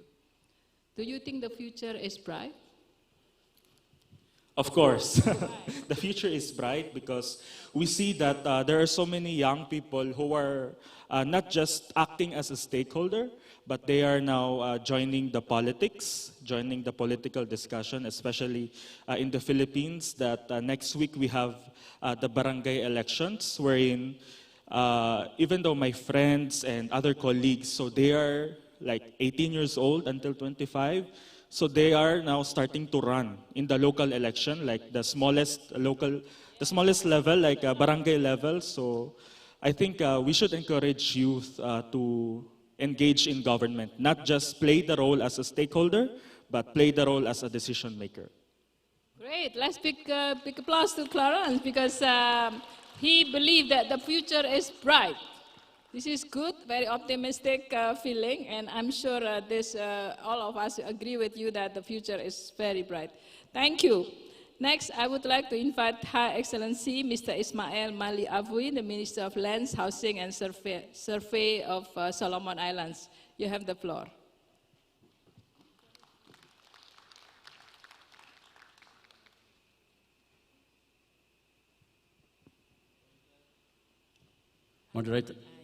Moderator, distinguished panelists, thank you for your insights. Delegates, ladies and gentlemen. We in the Solomon Islands context, we embark on the following actions to promote sustainable and effectiveness in urban land management and access to adequate housing. From the outside, promoting sustainability and effectiveness in urban land management and access to adequate housing involves and requires a multifaceted approach, involving various stakeholders, including governments, communities, and private sector entities. Urban planning and zoning. In Solomon Islands, we develop and implement comprehensive urban planning schemes that consider the long-term needs of urban centers and towns. We adopt flexible zoning regulations to accommodate different housing types and densities. We encourage mixed-use development to maximize land use, and respond to growing demand for proper planning. Affordable housing policies. We create new land subdivisions and establish affordable housing mandates, incentives, or inclusive zoning to ensure that a portion of new developments is affordable to low and middle income residents. Working on proposals to provide subsidies and tax incentives to developers for building affordable housing units in urban areas and towns. Community engagement. We also involve communities in the decision-making process for urban development and housing projects. Closely consider the unique needs and preferences of our local communities to ensure housing solutions are culturally appropriate and community-friendly. In terms of land use efficiency, we encourage infill development and redevelopment of underutilized urban spaces to maximize land use and meet growing demand. Also, we support compact and efficient urban land design to reduce urban sprawl and illegal developments. Also, we do legal and regulatory reforms. We are working on streamlining and permitting processes to reduce bureaucracy and encourage development. Also, we ensure that law protect tenants' rights and provide mechanisms for dispute resettlement. Ladies and gentlemen, the recent Pacific Urban Forum held in Fiji last month provided a great environment for learning and exchange of ideas. By implementing these actions, we thought that urban centers can work towards achieving sustainability and effectiveness in urban land management and improving access to adequate housing for all residents. The specific approach may vary from country to country, but it's based on local circumstances and resources available. Thank you. Thank you very much, Minister. I have a question for you. Okay. What the key words of promoting urban and territorial planning to be sustainable in Asia Pacific? Just one word. What will be your answer? Supporting each other. Supporting each other. Very nice word. Supporting each other. Excellent. Thank you very much, Minister. Thank you. We have one more intervention from the government of Odisha, India. I'd like to invite Mr. Pradip Kumar Jena, Chief Secretary. Welcome.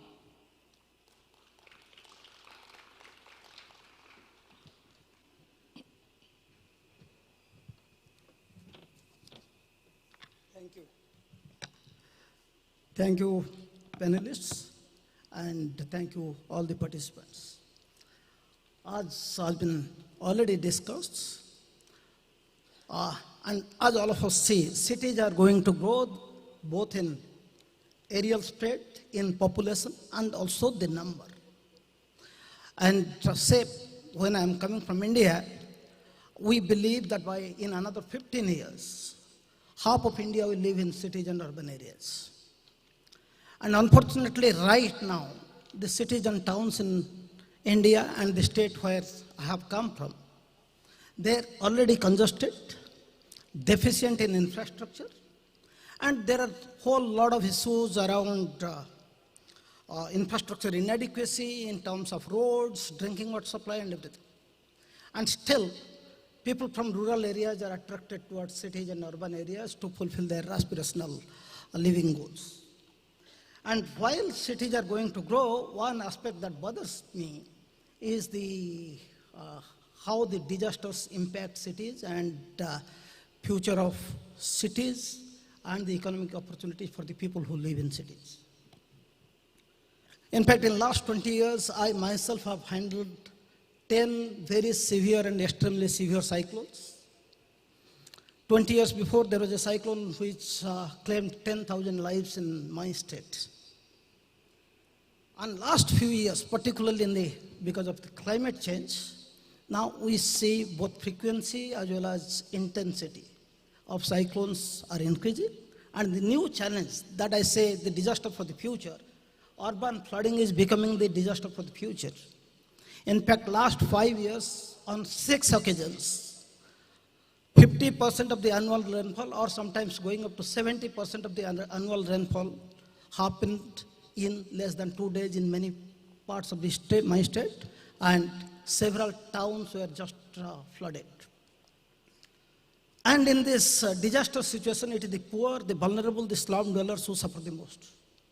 So while we are planning, the architect from Nepal has already talked about it, the city planners, the urban planners, and the architects, and the city governments need to think of how do we introduce disaster resilience in whatever we do. Without plan for discharge of surface water, it is the poor slum dwellers who live in low-lying areas, encroaching government land. They are debarred from livelihoods opportunities as well as from, I think one of the panelists was talking about access to electricity during disasters. So that impacts them very adversely. How do we correct that? How do we bring disaster resilience in our urban planning is the biggest challenge for me. Another aspect that is bothering us is gradually the cities are going to run dry. Drinking water supply will be is a big problem. And therefore, what we are trying to do in my state as well as in many of the towns and cities in India, we are now laying more emphasis on retrieving the commons, trying to revive the water bodies with the help of the communities, and trying to maintain them through communities, creating more park spaces, more greens. And though it is not yet compulsory, but in some of the cities, we have already started a massive campaign for groundwater recharge through rooftop rainwater harvesting. And whatever common water body is there, reviving them and ensuring that they act as the recharge pits. Otherwise, and of course, the triple R, reduce, recycle, and reuse of water, is going to be a potential challenge for the urban planners. So for me, urban flooding and lack of water supply for the future are the two concerns which urban planners must take into account. Thank you.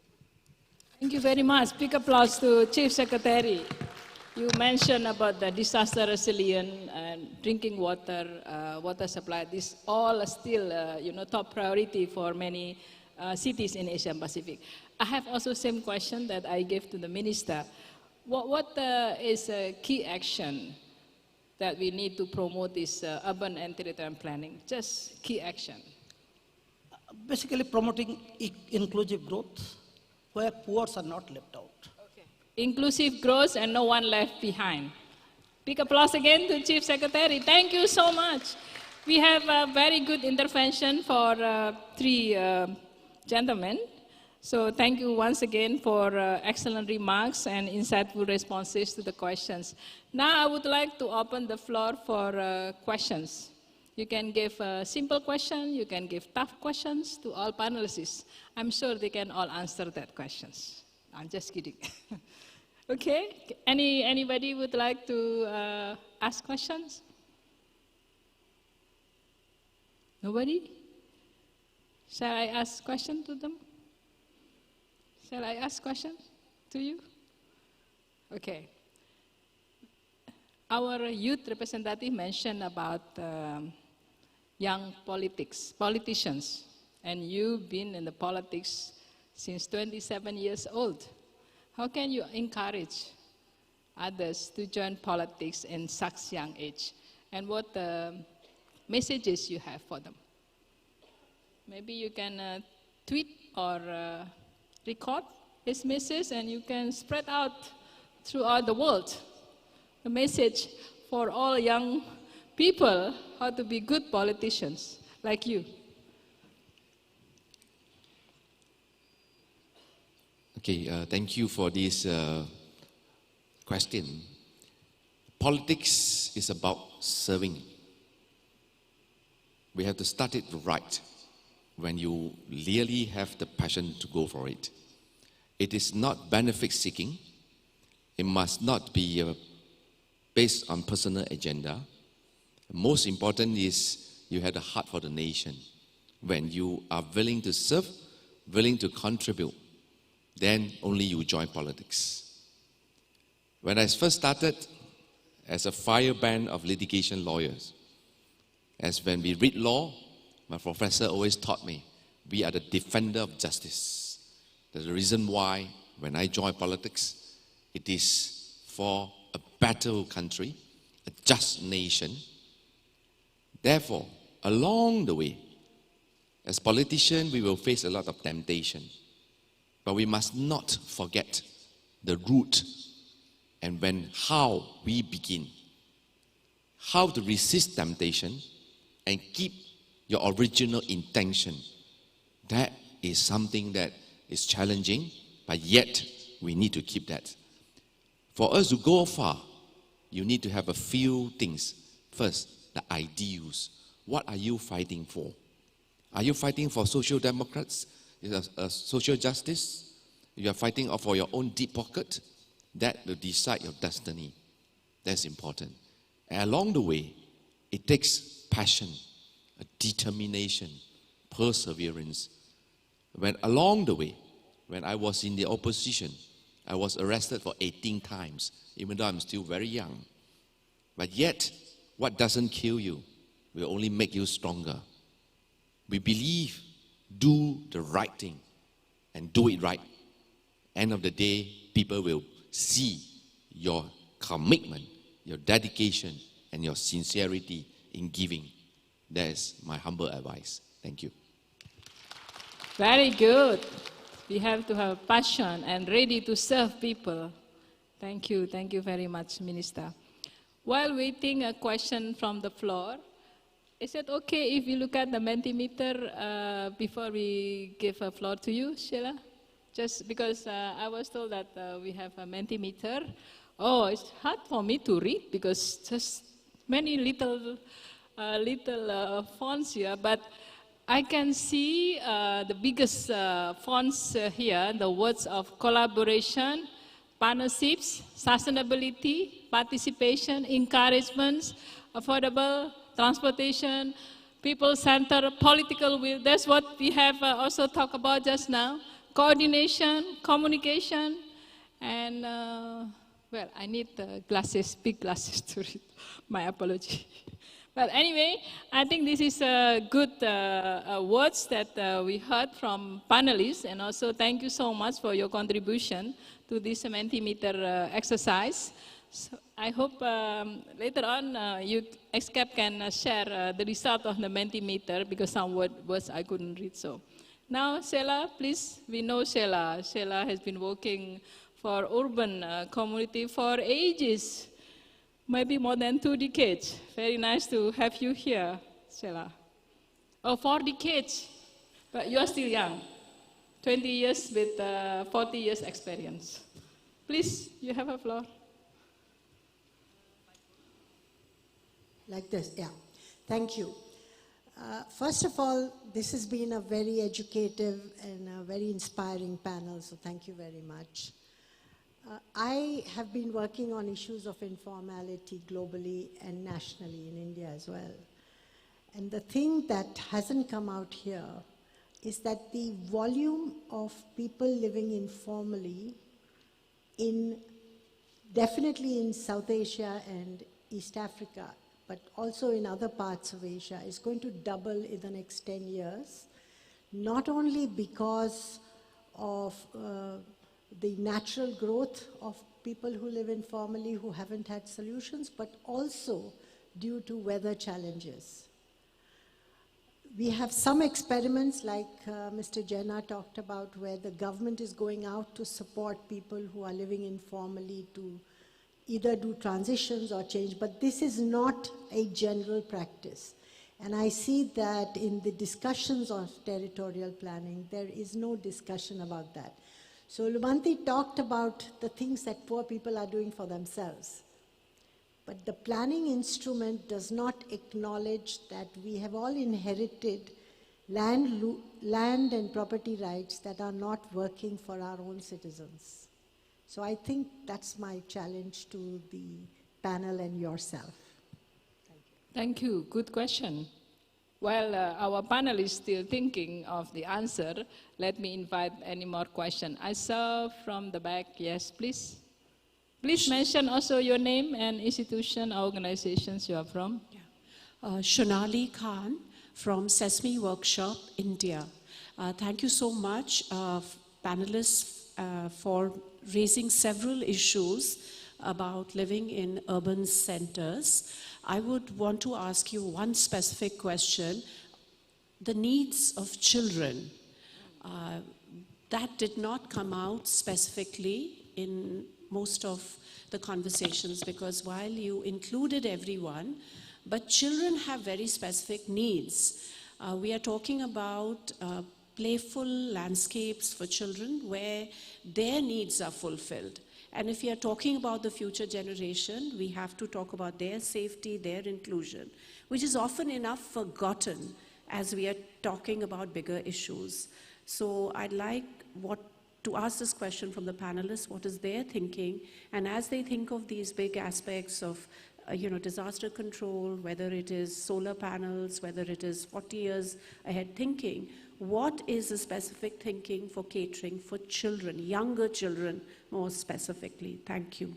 Thank you very much for the question. This is also quite interesting question. We have been promoting actually child-friendly cities, but I'm sure some of the panelists will like to answer that. So there are two questions. I don't know if there is one more question, then we can have all total of 3 questions.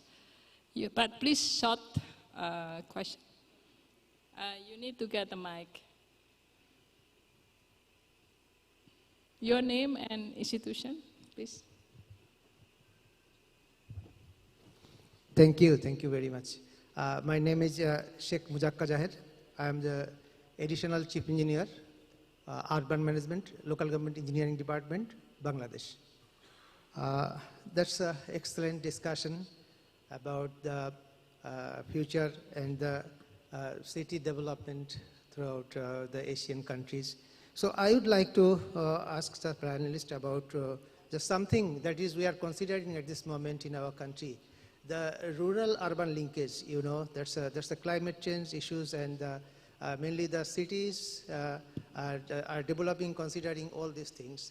But we should want to do something like that. Considering the proximity of the municipality or the cities, there are some of the rural areas. They should be incorporated with such a way so that in my country we have recently we just launched one of the program like the My Village, My Town.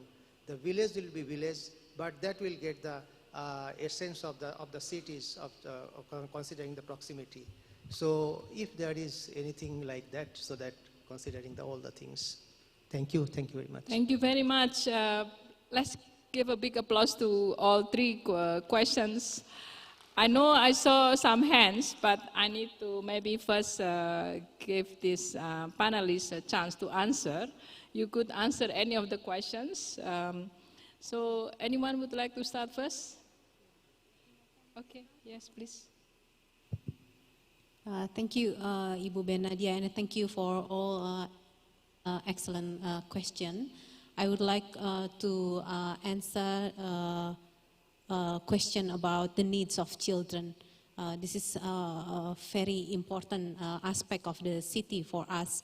In Nusantara, we promote safe, green, open spaces in urban areas, and we also promote active mobility infrastructure so that children can be active throughout their day.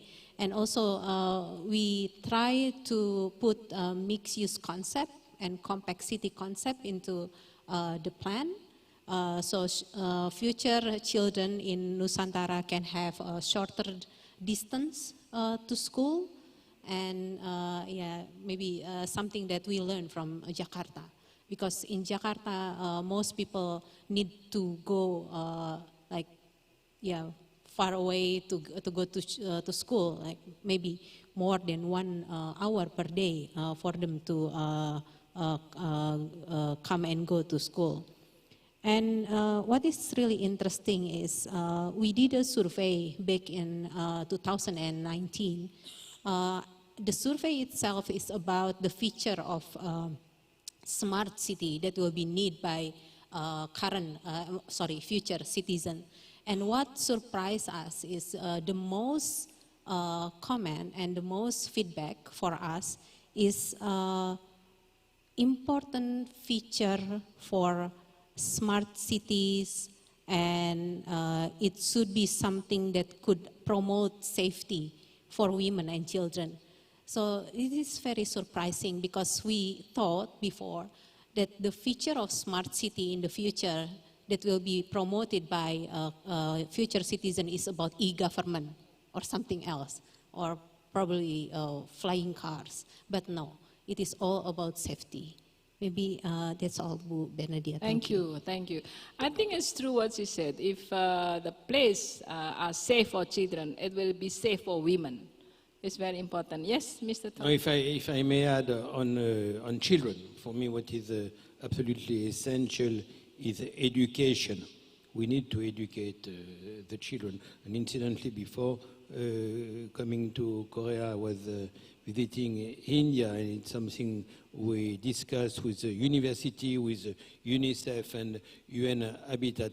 Education is absolutely essential, and at the moment it's something which is lacking. And educating children now will make them safer when they will be driving a vehicle in 10 years' time. And clearly from now they will also advocate to their parents how to behave. So education is essential. Thank you. Big applause to both of them for good answers. Anyone else would like to answer the question? Yes, you will be answering the first question, and then later on the minister will also answer. Please. I would like to answer Sheila's questions. When we were sharing during the grassroots assembly, the community leaders were also sharing that the delivery of the basic needs like water and sanitation are still linked with land tenureship or land title. If the community or the family do not have the land title, formal land title, they cannot have access to water and sanitation. I think that is not right. But the example of the Nepal government is, I'll talk about the Nepal. So what is happening right now is there's kind of a political will where the political leaders came together, and then this bill has been passed that the people, the landless people who have been living for more than 10 years in an area, they would be provided like a formal land title. The process has been a long, tedious, and the government is partnering with community organizations there. So the initial survey showed that like there are 1,300,000 landless people across 77 districts in Nepal. So the process is long and tedious, but like I think that is the way which we should go if we want to address and also recognize the informality. Thank you very much. Big applause, please. Yes, Minister, please. Okay, distinguished participants, perhaps I'll be allowed to share my thoughts on two questions. One is on the specific needs of children to have green, safe, and comfortable open space. The first condition precedent to that is we need to have a comprehensive legal framework.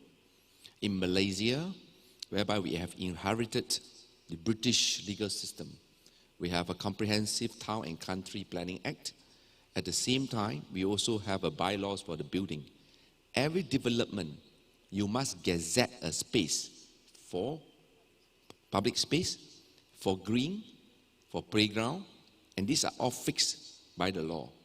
Unless you have the requirement, otherwise the planning will go for haywire. That is the condition precedent. On another question is on the land use. When we talk about sustainability, today we must include one very important issue, which is waste management. For instance, in Malaysia, where we are aiming to be a high-income country, the more we produce, the more rubbish we create. In Malaysia, one day, we produce about 40,000 metric tons of rubbish. And out of which, 12,000 metric tons are food waste.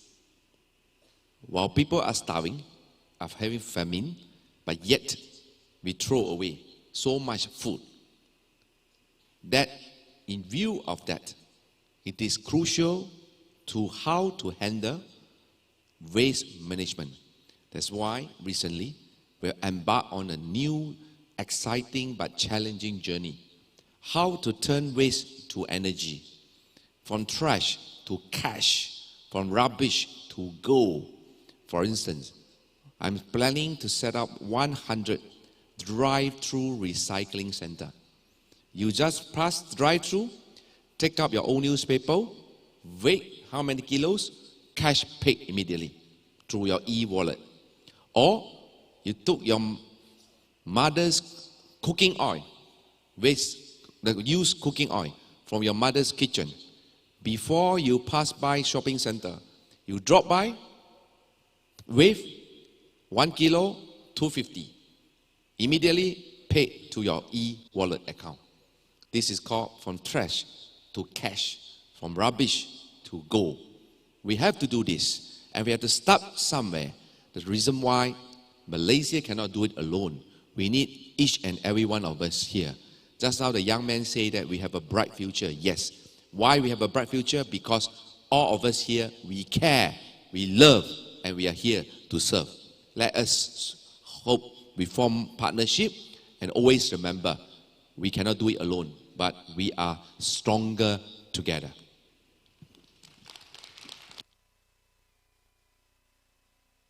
And excellent words for a concluding this session, actually. We are stronger if we are together. So we care, we love, and we serve others. Thank you, Minister. I know there are some hands there, and I don't know whether we can extend, but according to my schedule, I need to finish it by 12:30. So if you're okay, you can maybe meet the panelists during lunch times, or those questions that are not answered, you have a time for discussion with all the panelists. I have been in several panel sessions, but I think this is the most interesting panel I have ever had. So you need to give applause to all the panelists. But I have another question for each of you. Maybe you can say one word. What will be the key action that you want to see urban and territorial planning sustainable in this Asia Pacific? We can start with you, Damayanti. As I mentioned earlier, it should be, the development process should be people-centered. Okay. They should be at the decision-making position, not just like engagement, like calling them as a stakeholder, but like as primary people to kind of make decision what is being done for themselves. Thank you. So collaboration, engaging everyone, please.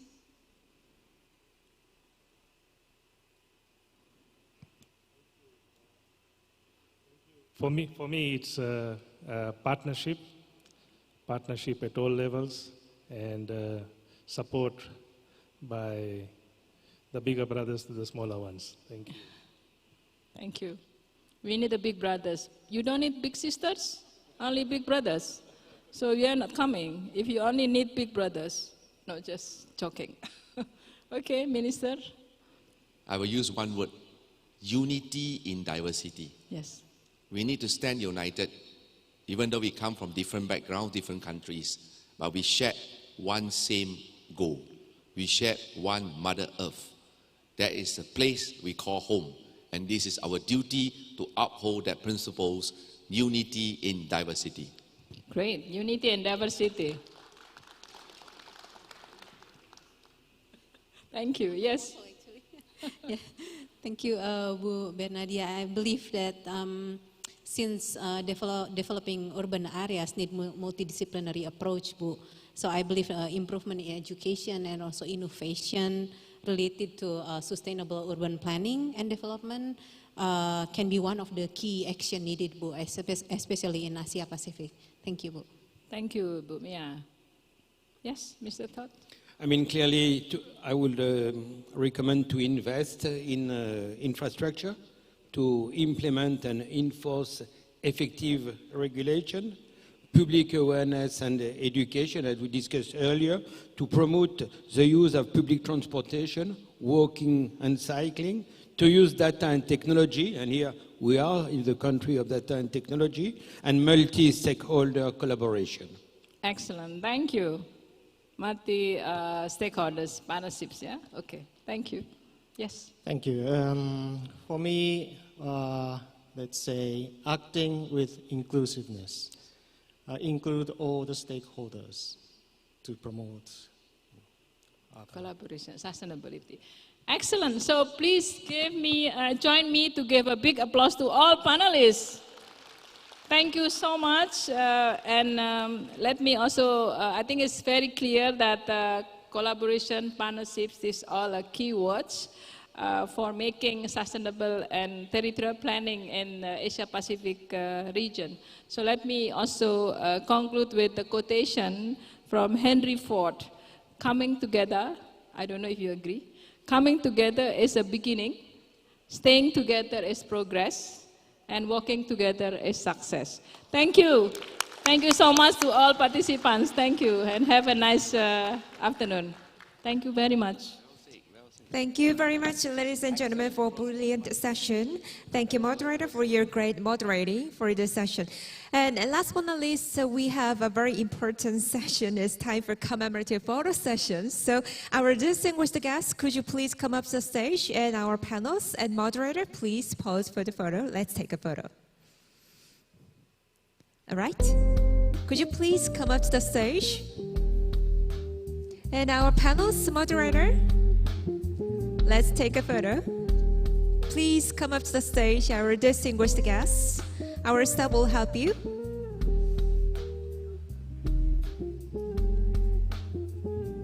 I would like to thank all of our panels for their valuable insights and for pushing the high-level discourse required for effective SDGs action in the Asia-Pacific urban environment. Thank you very much for your session, and let's take a photo.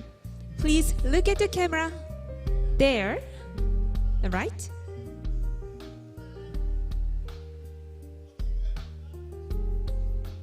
Close up, please.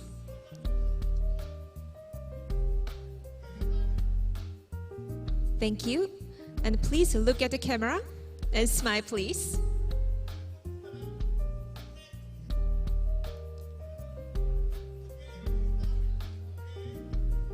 Yes. At the center? Okay. Please look at the camera. Smile, please. 3, 2, 1. Thank you very much for your session. Thank you. All right. It's time to wrap up the session. Thank you very much for your participation. Please feel free to enjoy your coffee break before we spread out into our separate workshops where we can further explore the role of urban planning and multi-level action in addressing urgent challenges in Asia-Pacific cities. And halal food, sandwiches, and coffee are available at the food booth called Special Zone for Food on the second floor. Thank you very much, ladies and gentlemen, for staying us until the end. Thank you very much.